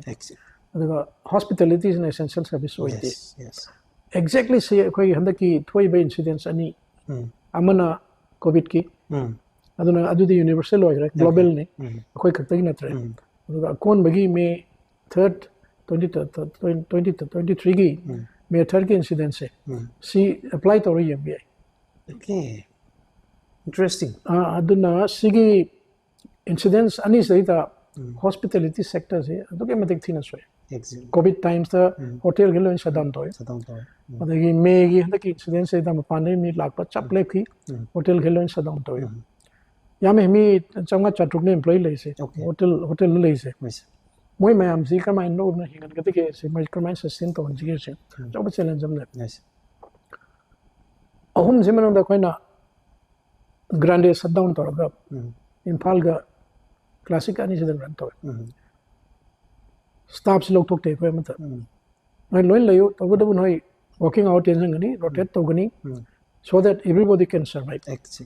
live resource ko ma noi yana ga da ni adu ba hingmino se na haiba gi adu plan da to to go khara di moi ma pana um chachar ga the papa thak thiru ge 5 hotels in thak to ko ken check khara yawi no problem khara na dum side dum matam kar puthagi ga na masagi option no logji ga dum jaw adu we try to retain all the stuff like downsize option to gi de to go live resource ka dum am yana ga hingna na patam ko na health care is comparatively better health care is the essential service ne adi changdabi adra report amanam anaba leiradi masana man laktabi adi yengdabi adi sida so soktab dinate absolutely disturbances leiramina anaba lakadobdu laktaba then andaki crisis sidadi population chobama lakh manga muki population am lokthokramina market se pithar yes and there is fall of nearly 20-30% drop in healthcare also okay tam na hoji pick up toraga hoji almost normal level di yoren kanje hana leram gado ba hana dagi hena advance waram gado crisis in akrada negatively impact can be in kanje say yam puzzle yam interesting way so observation ri tabi bise saduga hoji se hospital gi sa ventures sina kwai diki thengna hoba venture mo ino isa ko sigi se sa kari wakhan diki han diagnostic pudi leire ming chatpa sagi aduga manipur di one and only ni ada si di leira sana hospital tawdi ha basi mayam na loina question tawbane kai no sana hospital na tawdri se basi ado sa kai no thing na hori se sin sa ado same question se matam da sum hange aingonda hospital tawbi adabra keno diagnostics na atul leire se sahi kun muki mang do I matam da dum kome ai specialty ai no lewe areas ne focus tawni hai I will continue working in diagnostic only hospital plan later no kome suddenly mind changed to 2016-17 about them 2017 the Manipur the labor cancer patients in wow cancer patients in sea line of meters so geographer rims the only cancer center makalai adusu am limited facilities line specialty should be sigi me amje buraga cancer hospital mo ne product ala imse promote tawse na koi team hai tare gi manung gi team se discuss tawe decision lore to wo cancer hospital si promote to matam da ma investment jam chawe equipment jam ta the scene level kind of things so koi radiation equipment PET CT loina batai tai machine am lai se jam tange specialty suna bagi specialist akai manipur leite yes sigi me am se sum loin khanna rakanda aina decision am lawi ko ni decision am lawi madadi partnership point toraga mapangi already known cancer hospital am tie up toraga it will be easier it will be more effective and chances of success is more yes adu toraga ko approach tawe institution ahum ba ko try tawe American Oncology Institute si India da nong na lak pani matam da Hyderabad da base tawi Cancer Treatment Services Hyderabad na maming si tawraga mana American Oncology Institute brand name American Oncology Institute to kauri se kay gina na question hang ba yawi chume sige horak phamje Pittsburgh USA Pittsburgh USA dagi horak pani pura padi Indian hai na pura pani makam dagi aduga sige si Hyderabad ta han han hawi hoji 14-15 chain le re aduga no ba hum se yam thuna hangdori da khoina approach to matam da American Oncology Institute ki mai American ne pa ani kharle me aduga ama una ba phange moi da wari sakan da Manipur da khoi cancer hospital lama khoi tawgen khanjari khoi partnership oina tomina se na khoina proposal pi matam da master me taram tung da tadi present tai khoina taw presentation si work on the decision jama have si we are sorry we don't have any plan to invest in the state of Manipur and a comment khoi mitu da khoi we were frustrated adi khoina pami ba yarni khan na chal ne yarak tab du da khoi nuai tan hale khoina amtang gang haram me if you do not like to invest can you work as a management partner and I let us discuss and I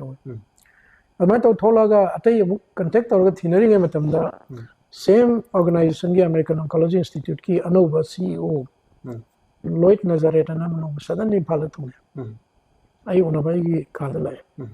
उन्होंने का वारी साइ अभी मतुंग दमा कोई की property में हमने मार सर्वे तो partnership से कम तो गया सी माहना ये थे is it worth partnering with this unit and I have survey to it अभी मतुंग दा let us go and then see the site and I have the quite kind of matam to the sajiwagi kavishagi area se the koi foundation kar to ba hore construction ge pure yang hale location se ma yem ji hana the approach road yang oh it's quite a wide road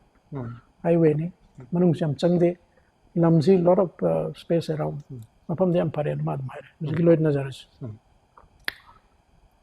on the spot my decision in law okay we'll go ahead with this project and that was the big achievement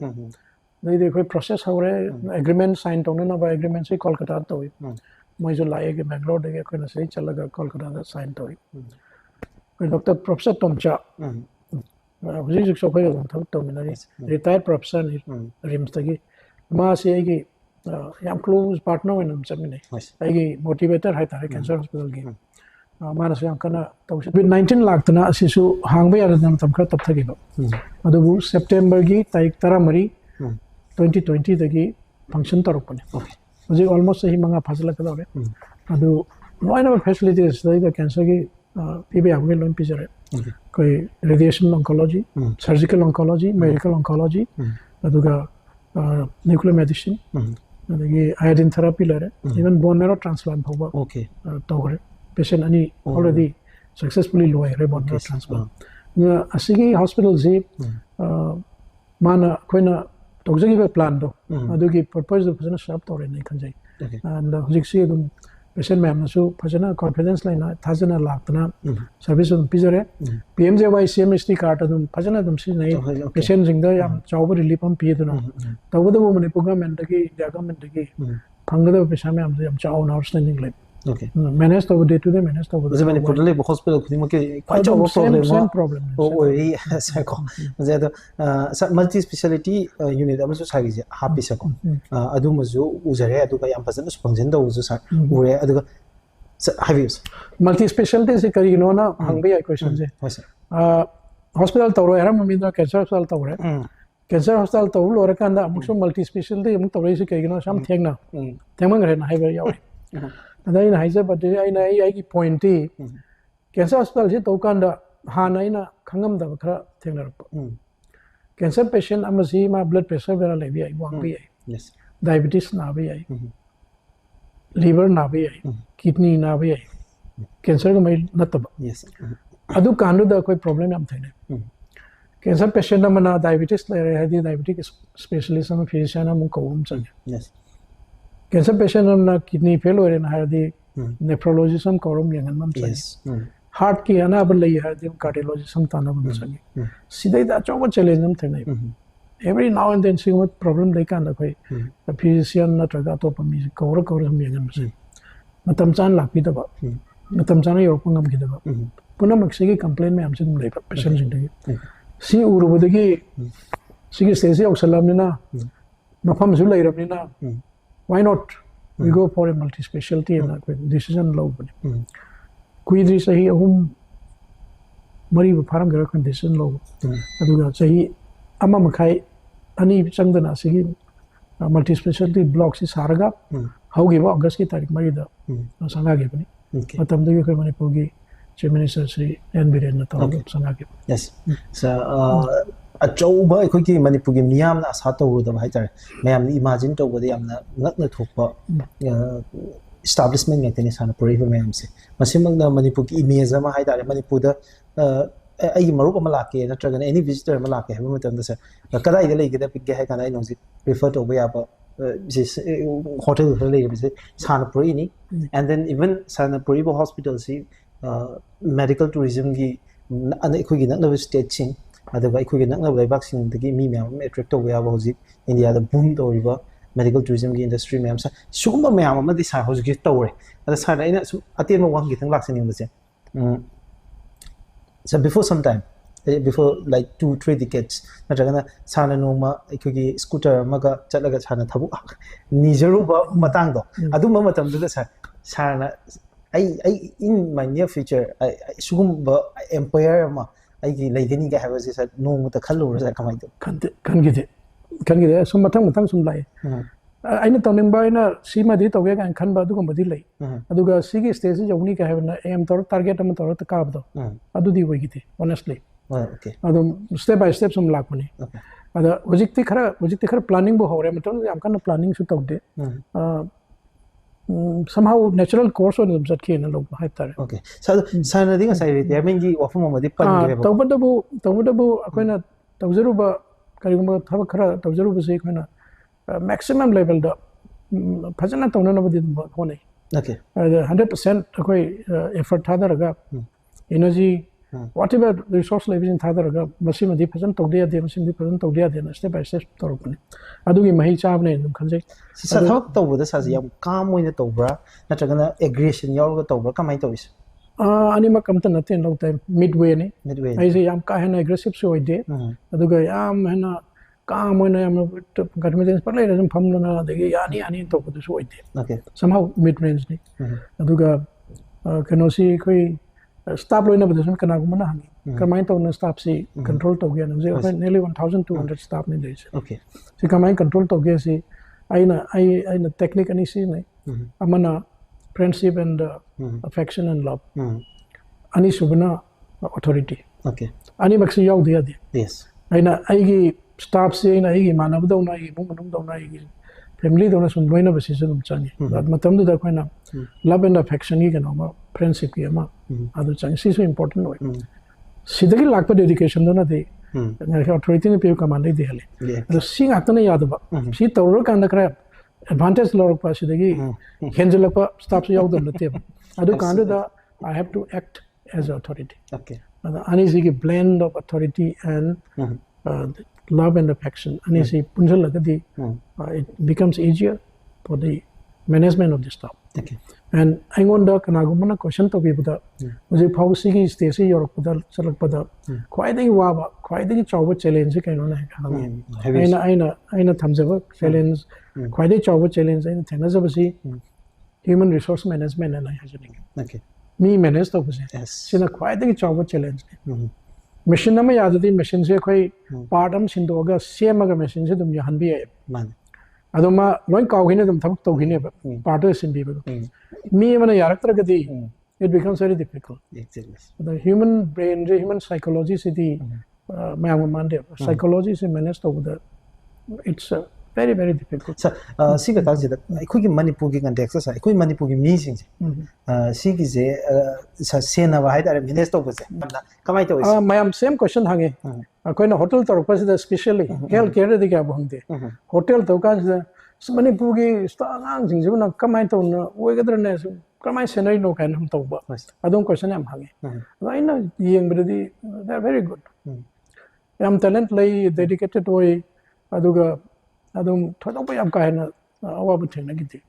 koi hotel lom lai saying size wise around 500 employees working in hotel say the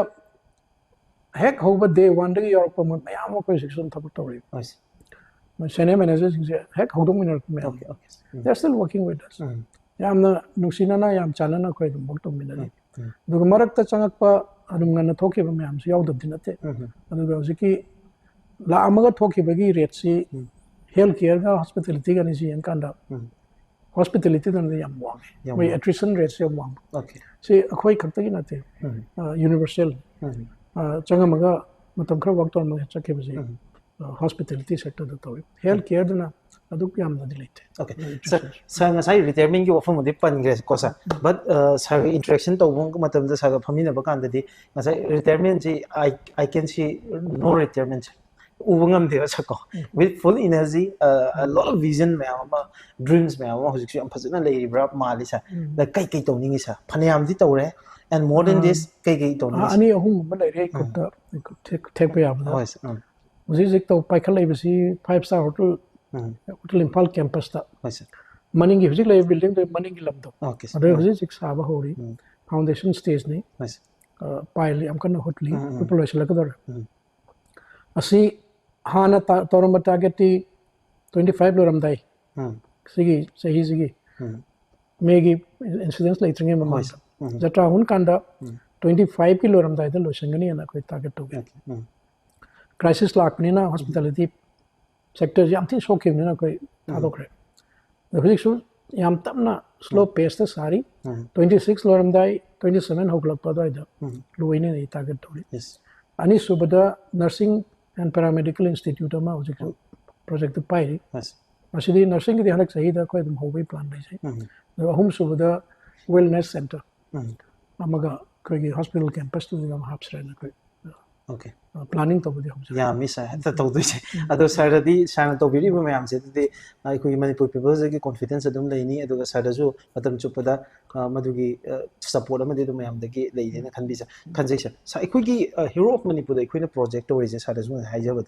whole ai koi common perception ama manipur da lei ba manipur di am toina irang thokpa conflict zone oi ba sida ai koi ki patriotism hai ba je koi di am relevant oi ba mari ba ingba ki ai koi ki wakhalon gi masigi term simak itself se akhoi da yamna relevant oiba kudingi mayam da sina ba akhoi gi isai da wari da saireng da lila da loinamak to reflect over dum wahi bhakti oi to budu masi akhoi na magi perception si da mapung oina area khar khaktan appropriate tawra kanda masi the different works of life tele ba with sincerity and dedication irei parks ki da contribution piraga la iba lomi da ki oza da gi adagi then don't listen from the salary book. Mayamse, Sigi Mayamse, if you let me go, world drive us in. And again, Manipuri, I'm the backward over, Sigi economic lungs, I'm a heart, I'm over. You listen in Tabu Piraga, the Gidan Manipugi image, Mayamama, Hamayam Uriba, Fazataba, Equi Atiba image, Mayamama, the Pazaba image, Mayam, Circle Eva, Masak Mayam, Home Eva. Yawolo revolutionary when Uze, Manipur, the economy transformed to river. Satina. Challenges labor ekoi lamdam jida sugumba mi myam jidi hero man traga have ekoi adugi whole deconstruction of idea duni ekoi hero ni pura sir manung da chele ekoi gi chele ada sare laksani maje sagi wakhalon da patriotism is kamai define do this wajik kenona thambi ge wai singoi kadam yajaninge leba kamada contribution to wise different angle le loin to be state to talk na lebak ning bagi kholau lau bi khulai pai na lan ho besu lebak ning bagi lau uraga agriculture product pu talk na mayam gi sang thangna phangali bisu lebak ning mane dongse aduga karigumba any thaba ma tawraga employment generation tawdana economic growth lahendana lamsi da sel thungi pem phagla na boundary sing se lawak ning mane nam loina logo dobne so any concept anybody or anyone who contributes to the growth of the state growth of the nation growth of the society puna maksi ko lawak ning mane they are all patriotic people in admana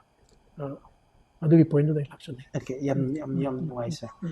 aduk badi thamoi da pin ma pokse sir da makhata na khangjining baje sir yamna aina yam positive de sir ko hangjabo hangni Manipur se ekoi pokna pham eramdam eri park se sir kayam nungsi na sa hangdar ge se kamai pok bibi yam luwa kano ni question ne hang kum da su Himalaya bak ha hai bi han litre Himalaya bak nungsi rabi Himalaya bak same wise Himalaya bak kedam tai hingjage Himalaya bak kedam tai sijage hai ba sidagi hena nungsi ba tai statement leite na ikan okay sa sargi thamoi da ba tare at least ai iri pa kitang ta kari gumba kharadi tawri haibagi apen ba puk pra sa kamai khali sigi matang sida sana tawjiri ba mayam se somehow it contributes to our equity our motherland homeland sida the contribution period either through the people either through the development in terms of economy that oina makta sa ko sa se kamai na sana tawjiri ba khara sida sana kamai feel the ways adugi the satisfaction of the pain madu de dum poksai yamasu yamdrasu employment generation to ba yamdrabda akoina employee to riba families indi support akoina pizaba Manipur government gi India government gi ona income generate to in form of tax sina economic generation ne na lobe economic growth koi contribute to en lobe hai ba factor ani se koi gi society ma da traga lamdam amada namaru we se economic growth economic development sina adu sigi area se da koina directly or indirectly involved to na lamdam se da koina contribution khara to jabi sa koina pen bedin popse okay sa ngasai dagi koina mayam ma sa gi appreciation gi wari mayam so saramina sa ai criticism ani gaktan question ani gaktan bukhachara ke sa number 1 se sir ai kogi manipur da privatization lakpase in every form in education healthcare hospitality ai kogi manipur da privatization lakpase da ai kogi manipur di lairaba state amani sir aduna lairaba miyam kini mafum sida lei se even ai koina last census yang bo matam da 36.80 below poverty line in manipur lei se and india gi context da yam wang reza aduna sir affordability is essential kainoni haibani healthcare habasidi adum mi khudimak da ka lai pot amadi oi sa sida question of affordability se privatization lakpasina ekhugi lairaba miyam da magi affordability da speed of changing sa sigi matang sida sakai habini yam chume ekhogi lamsi economically yamna afaba lam nate lairaba state ni mi yam loina ba awaba mungda leba economically awaba ngantani tawadabu privatization tawasi a global phenomenon private sector is laktabi ade kano the government na loina taw ngamde area khara da private singi role adum lai private sector ki roles see some natural process na logje other than yam extreme over communist country ko madamana everything loina ba public sector thambo ergasu ayam apam da private sector is involved to be tawadabu private sector ergadi anything kariguma thagam tarukanda cost factor amam jawar the private sector ki services loge hai taragadi government ki sector dei any service lo kanda private sector dana khara cost wangani example in say health sector se rimsan ro jenims yengbaga private hospital ma chalaga yengbaga ni dukhena ni see natural ne tabadu government ki so sigi kano se loina baga mena piba ngamde se moi ju khangya aduna private sector se ju permission nam piraga salai halini atopa amram da angle lam dai di private sector ki service hai not only for rich and khan basi su lale private sector the pijariba koina pijariba service se economy sonba economy yam kanna phabana taba kangbu da so si service lobe bi si launa na bai da wakta khoi gi adugi provision ju thamjai at the same time government ki policy me amam lai seida khoi ujiki health schemes me am se dum apply to be pmjy cmht sigi scheme de am phajaba scheme ga tani implementation da khara nuai to khara leiraga su am phajaba scheme ni khwai dai pharaba hospital ama manipur da leiba seida economy khwai dai son bai mung amagi mi se lying bai ya de ability okay using this scheme pmjy natra cmht card se paraga private hospital amada advanced technology do advanced facility do enjoy to be okay government na up to 5 lakhs ki pesa card holder amada p rabne adu card pusala changi kanda सब माना treat तौरकनी okay सिदी card holder ने काबू काबू यंगवाना है लेते सिमदी पैसा ना पीबनी section ने यंगवा है लेते कोई गिरदी सब माना ओके द विजिफुल आंसर सर अदुगा अतोपा मन सर अखोइदा मणिपुर की हेल्थ केयर फैसिलिटी से अखोइदा यामना मतिक चारे याम कॉम्पिटेंट ओइरे हाबदुमक्ति अखोइ हाइबदा ngनमनली तबुदबु some responsible ओइबा मी खरदि थोगलैदनको including sir थोगलै अदुगे मी म्याम मसिदा मतिक चाबा अखोइगी डॉक्टर्स म्याम मा मेडिकल प्रोफेशनल म्याम थोला कांदा हॉस्पिटल म्याम मा लिखलक्तन मणिपुर म्याम वर्क तौरी अदगी डायग्नोस्टिक फैसिलिटी म्याम पुरैसा बट मणिपुर की मपान चल लाइंग बसे मपान चले हर अमेरिका चखिबा नत्रगना बैंकॉक चखिबा अद यूए चखिबा टर्की चखिबा यूरोप चखिबा ओइदि वाम ओइदि सर अदु नतब ने गुवाहाटी दिसपुर तेजपुर सुमाय तौदना अनक अनक मफम से सर थाइना दिबुगर गा याम सनरबिबा सुमायना याम नखरबा मफम सिंग सिदा मणिपुर दा लेरिबा हेल्थ केयर फैसिलिटी सिंग से हुंदो उमगा मणिपुर मियाम न चलिसे सा सिगिसे somehow हजि मणिपुर की हेल्थ केयर की एंटरप्राइजेस मैम वेंचर मैम तो मैम से रेस्पॉन्सिबिलिटी क्वेश्चन तौना लौदब्रा सर कमाइन खन याम फजब क्वेश्चन ने दुगा याम जे चुम्बा सच याम चली मणिपुर की नोंग मत चली से दम फजना चली फ्लाइट दम एनी फ्लाइट दम है मी कुनम कुंट्राम ने पेशेंट ने खले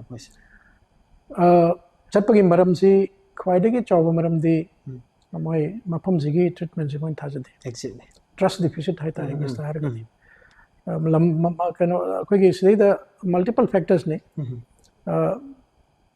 सिदा यंगदोक सरो गुवाहाटी चलसे गुवाहाटी दम तंग योथोरो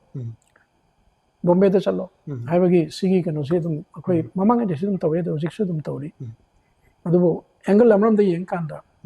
मणिपुर की हेल्थ केयर फैसिलिटी से नॉर्थ ईस्ट की वना देना next to Assam Manipur second best ने लोग जाए मेडिकल कॉलेज मरी नहीं लगे से चो हॉस्पिटल गवर्नमेंट या नहीं लगी प्राइवेट हॉस्पिटल तारा मुक लगी इम्फाल मनुंग से अतई टाउन मैम दे सिगे मैम से नोंग मदा thousands of patients दी येगे लोम पुंजल लगदी रिम्स जेनिम्स अदगी सेजा अदगी अतई हॉस्पिटल मैम जे लोम पुंजल लगे खबदा मल्टीपल ऑफ thousands patients ना नोंग येगे से मपान चलपदे sai kun kunthra हाइबनी को फ्लाइट अम द फ्लाइट अहुम चले मंगा चले हरसु मी चाम कुन माय रेशियो जी इनका नेट में भी अराउंड 5% को मगम चलम बे अदुगा साइगी मी लिसिंग thousands of patients in normal yenga sida cure तो इसे सिदे माय काउंट तो बिते ओके यस चटखिबा आदे गुवाहाटी दगी दिल्ली दगी बॉम्बे दगी येंगोरा फरा हले दुदी मी सिंग संग इंफाल द नोमदा मी लिसिंग कया नोमदा मी चा कया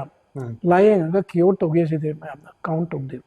सी पॉइंट जे मैम दम तंग आई निंग दनी okay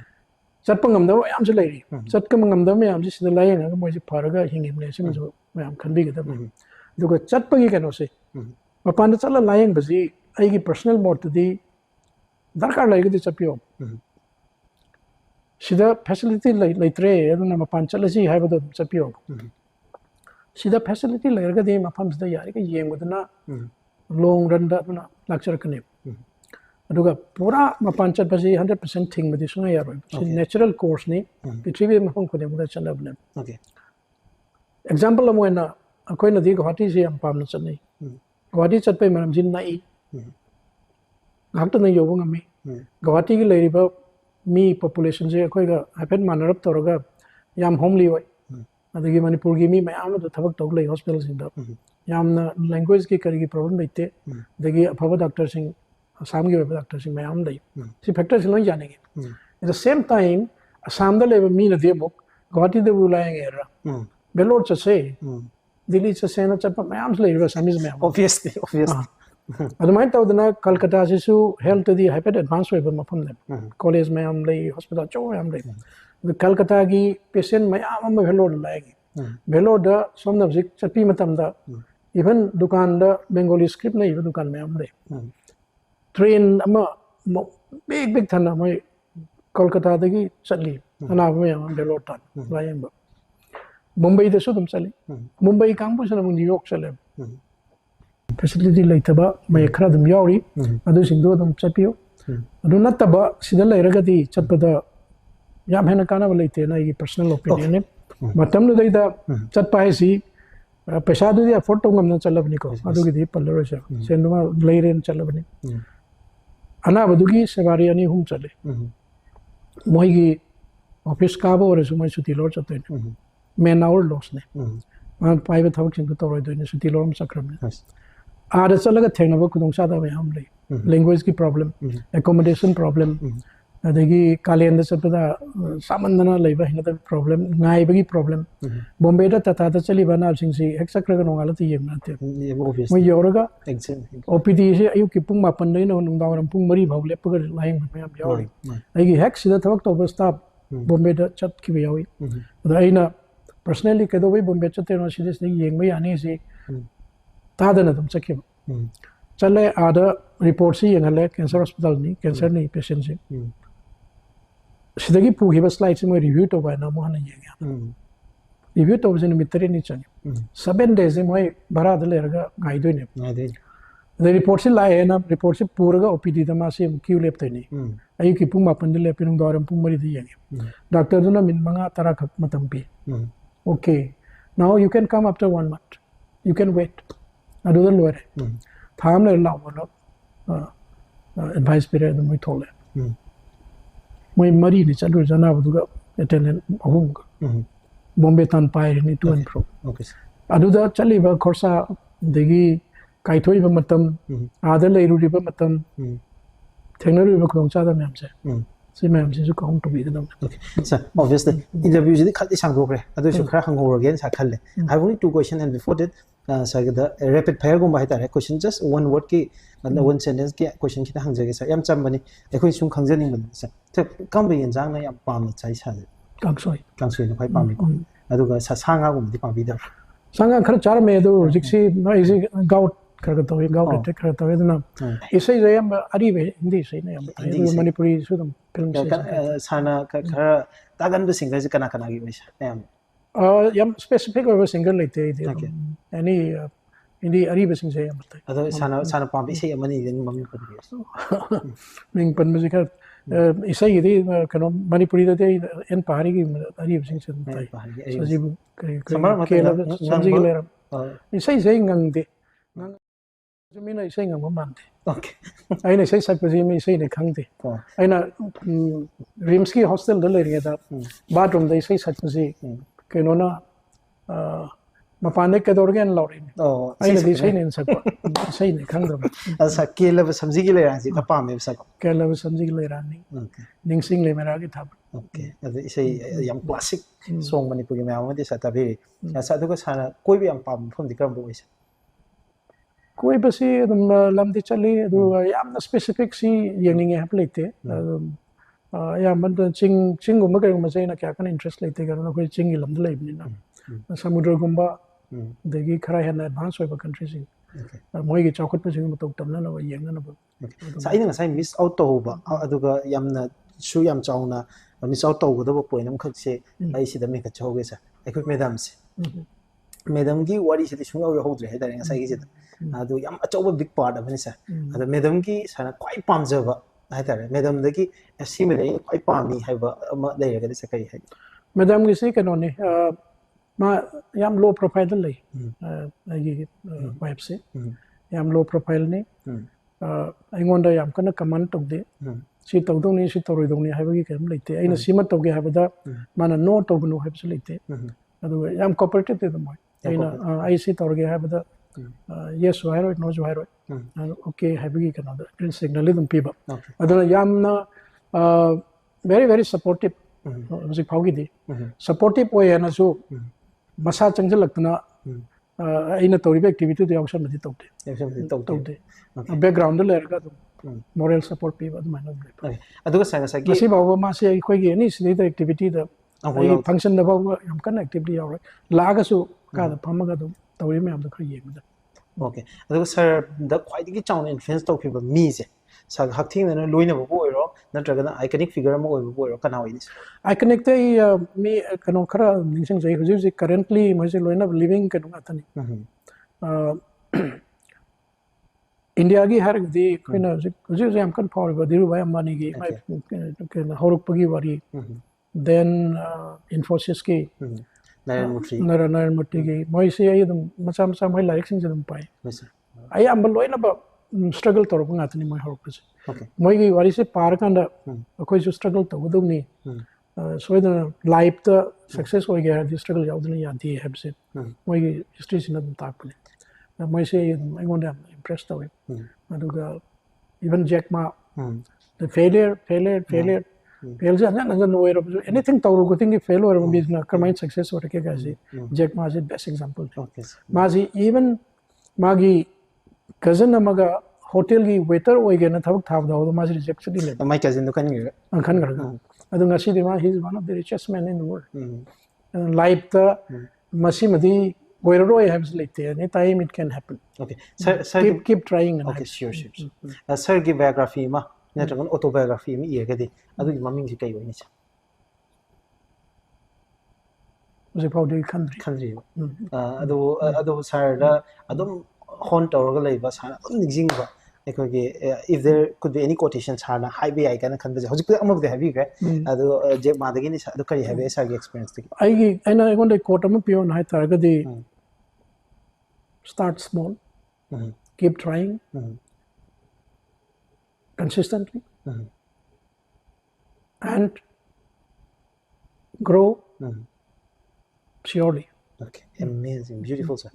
so aduga wang di am dai adu po sa hangzero ga ina sa digi khanja ba si wang an ji da hangen starting of the interview dai lak sa bane sa han de ekuti salary recognition me am di lere ko national gi recognition me am ma even donor ministry ni piba in the government piba in terms of excellence what me am lere sa adu me am du sir ai loina ma puthok char roi ge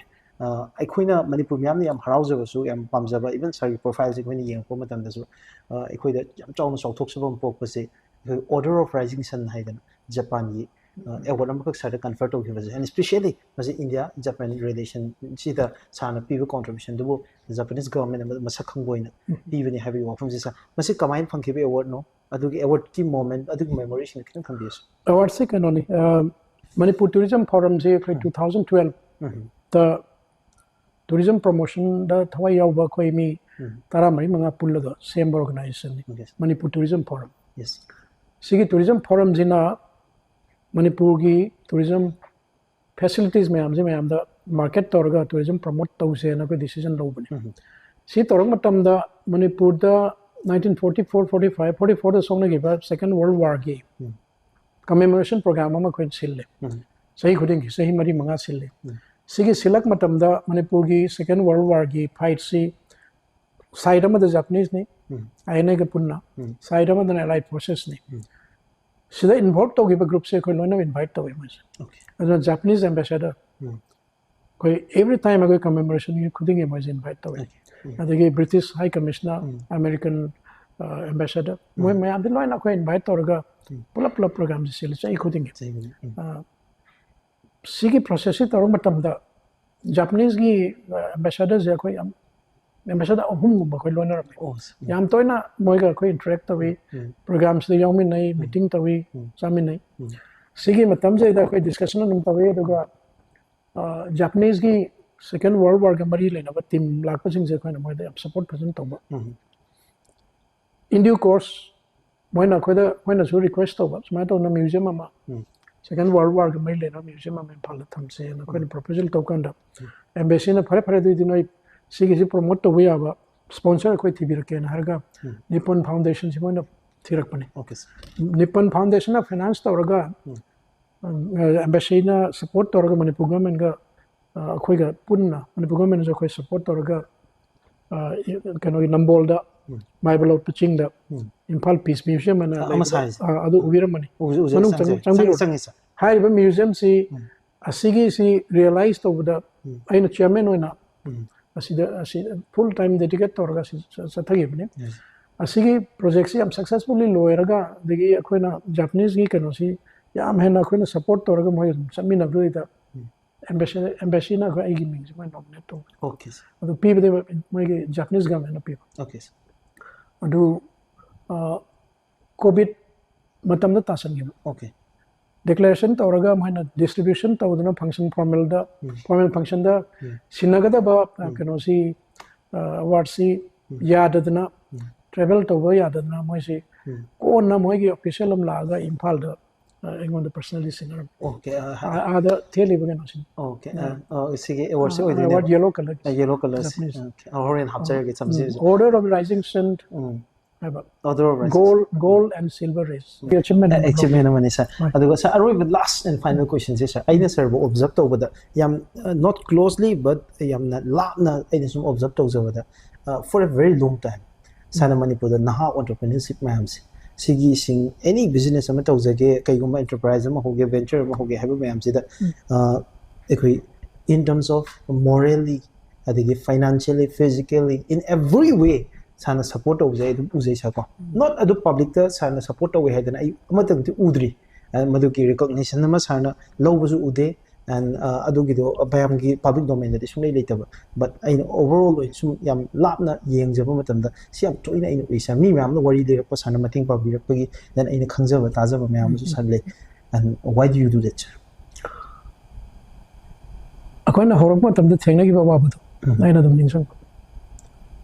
financially support yawdana paisa yawdana business na hobi ade technical support yawna kai gum thaba ma tobi ade na ngamjaba akoina khangjaba akoina leijaba experience kar duga even financially aina ngamjaba kar du toraga any new venture ma togi na lakna harom chingsi da either technical akoi experience ka share toba nataga financially angam kar support toba do mai gi principle amo na da tor lak sabne je maka chate jari dum lai ukhul dei bhawo dum lai mai ismain to na sing ba phama ma toge kari kari kamain to toni ai finance leitri ngon da mateng khara pambiu ga to financial support moi da janu pi saduga sana pangi mating myam se si myam je never in any public domain amada sana puthoga either to social media ni khangde adigi any media gi format amada ni khangde adu utpa gumbagi yam kanna se kai marui ba sarna kai wakhalon dagi adu gi doina show up tawning do isana thodokna pamjade aina kari mama mi am de help tawdo aina mawon help tawre na mi wona khangan bai da ka ta dem khale aina help tawgiba help receive tawgiba mi do na appreciation pyramid that's good enough sir aduki matik nuai je tare ai ngon de overwhelming oi ngasi sir gi wari myam je targa na hawi ngi punsi adagi sir na sagi entrepreneurship ki lei laki the journey myam adagi sagi wakhalon myam underlying sagi aduga miyeng ta biba mayam da su aini inspire to su maina aini motivate to su maina chamana na manipur gi naha mayam adagi then horka do riba satra mayam aduga nasigi eko video document se thammo horakanda generation after generation ekoi tonga tonba website ki format adu application ki format notice window ki cable tv ki kuthang da natragani youtube facebook le hogudo video se nasidegi after 100 years ki matung la kado miro na so manipur da entrepreneurship se sumaina horokibani entrepreneurship ki lamyan ba amana manipur da karam haina tonga da film mayam da khut maram bagi have se tungi miro singna khangorgani have thamjage sana ngasi matam se fi bi sabu thagachari thank you ekai khu chari se thank you ai mayam da ofung gidang thamjauge ai khoi gi television se notice video se horokani hobagi journey se da haitare yam nganna horokna matam se ai khoi hobungam gide matam du da ai khoi da sen thungi awatpa mayam ama khudung sa da ba mayam leibadage matam du da ai khoi sage thongjin da leponi ai ningsing ke ngasi I call it I'm very emotional now I bu ngasi gi film si yong no bo na ba da khwai gi chawna contribution pibir pa I oza version ro ning ba adagi den ai bu am chawna mating bang bi pa tamo saros ai khoi ohum na matam du da koi chen che la go na jar pa khoi leijaba mayam am puthoga ai khoi ye de pangan di leitabani na television se hono bo na pa da adi matam du da notice windows je sargi thongjin de lecture ro bani khoi ohum na adu matam du da sana pangdi ro mating du na it was only because of sargi mating du na khoi television se hobong ngam jagi bani adu bo never I ne masi wafam se pusu lanai when informal really interaction the high benatana any public forum amada formal program amada high ki belai adu ngasi se adu gi gratitude to ai tamo saroso ai oza presence mo chinjaraga ai television gi site gi sada sigi moment osin ko sin zabias thank you very much so thank you so much so much for your help sir for your generous help to Norris Windows matab chubde kai khuna jais tobi mo kham thank you very much Panghiba recognition, the achievement, my amdugi citation certificate, my amdugi. Okay. Aduga top organization, Sakang Bidna, PV Rakpa, presentation. Sina Thawalgi. Thawalgi Chamber of Commerce. Chamber of Commerce. Okay. Sina National Chamber of Commerce. National Chamber of Commerce. India. Okay. Sanjan Miros. Yes. Sina All India Achievers Foundation of People. Indian Leadership Award. Indian Leadership Award. And the International Healthcare Excellence Award. Okay. International is like This is Indian Achievers Healthcare. Okay. National Economic Development and Social Responsibility. Okay. And the key is Thankul Express ki Amalaya. Thankul ki okay. Appreciation certificate. Appreciation. Okay. And the Ministry of Finance ki. Okay, sir. So income tax ki mari le. Income tax matam chana present thi we don't appreciation. Okay. It's almost every year I am okay. I'm interesting myself. You remember the Dalit State Academy Manipur, India. Young race ako. Sa si kayo doon no. Rings kaya TKS. Tangkul gira. Tangkul gimana. Sila net fee award kaya. So thais. Kacay katam now. Oh net fee award. Okay. Si yang prestigious sorry ba? Oh man. Award ang kan. Net fee award. Sa sila yung present people ni. Present people ni ko sa. Ayun kasi kasi present natin. Okay. Sila college school na. So guess when you are office. Okay. Happy birthday again. What's the Oh, sina ko stop sina. Kana to ba ta. Sa question ang dahon kasi yung video question sa ikuki dukan tawurzo adagi dan any business sama tawo mi ko din kasi la film budas si thamne pa tham si yam lak yam pupur eh siya sumber sa si kamay ai superstitious with this. Okay. Ano ba thamne thamne. Okay. Yang ka hen na siya bada thaja de tawdabu destiny and fate sidi laitab dinte. Okay. Ai hona bakaladi aina tawjari ba ina pamjari ba me amdi jobudi ai adu iro leba final decision de saigi sila tamba leba ka tamba ido kan sima de dum later din natin kal adu na takpadi loina honori ba me amse loina ba chip taw desi maram si sisu factor amne fair si factor amne sa ai ko ki chumna ai profession ma doctor oi jage na oi raga le hoba maru pa ma sa le hori ni ko sa na sa ha ba da sa na rank 2 oi ba da rank 1 na ma so le hori ni ada sa hojik sina sa na ai ko ki organization ma ki leading figure ma oi na le raga sama na profession da mi me am work to minari ni sa sigi whole relationship sa kamai na sir na observe to is sisu na sa gano ni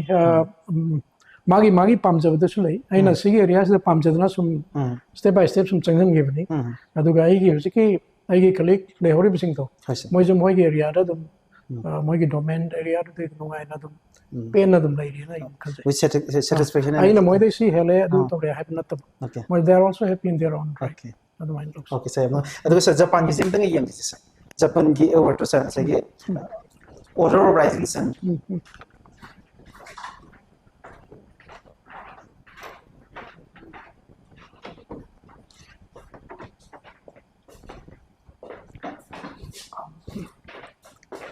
Mayagis. Oh, Mayagis. Order of the Rising Sun, gold and silver is for the year 2020 presented to Dr. Thangjam Dhabali by the government of Japan. Okay. Moi the vertically eve. Oh, vertically. Sa mathak sina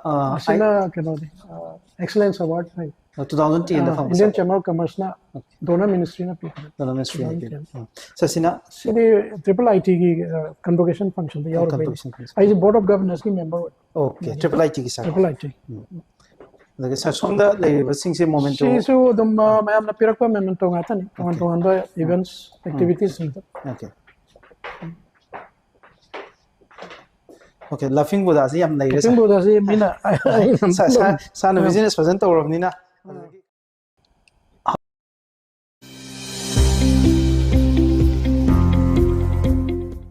Welcome to Uttaranchal University, where dreams take flight and futures are shaped. Here, knowledge meets innovation and curiosity fuels discovery. Our commitment to excellence and cutting-edge research sets us apart, preparing our students to lead in a rapidly evolving world.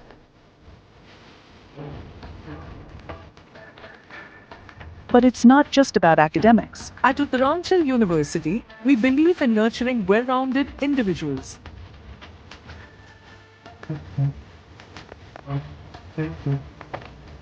Our supportive faculty and personalized mentorship ensure every student's success. Join us where opportunities abound and dreams become realities. Enroll now.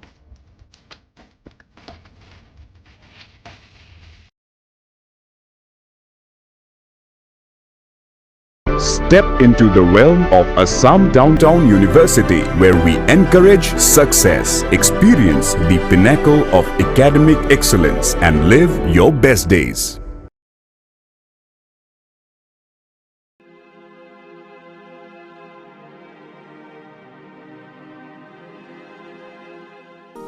The Happiness Program is a program for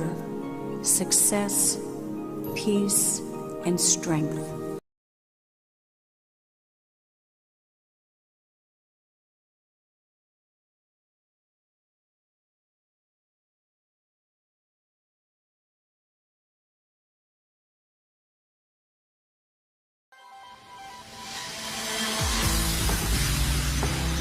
If we attend to our breath, our whole system gets rejuvenated. Manipulating the breathing, you can change the emotions.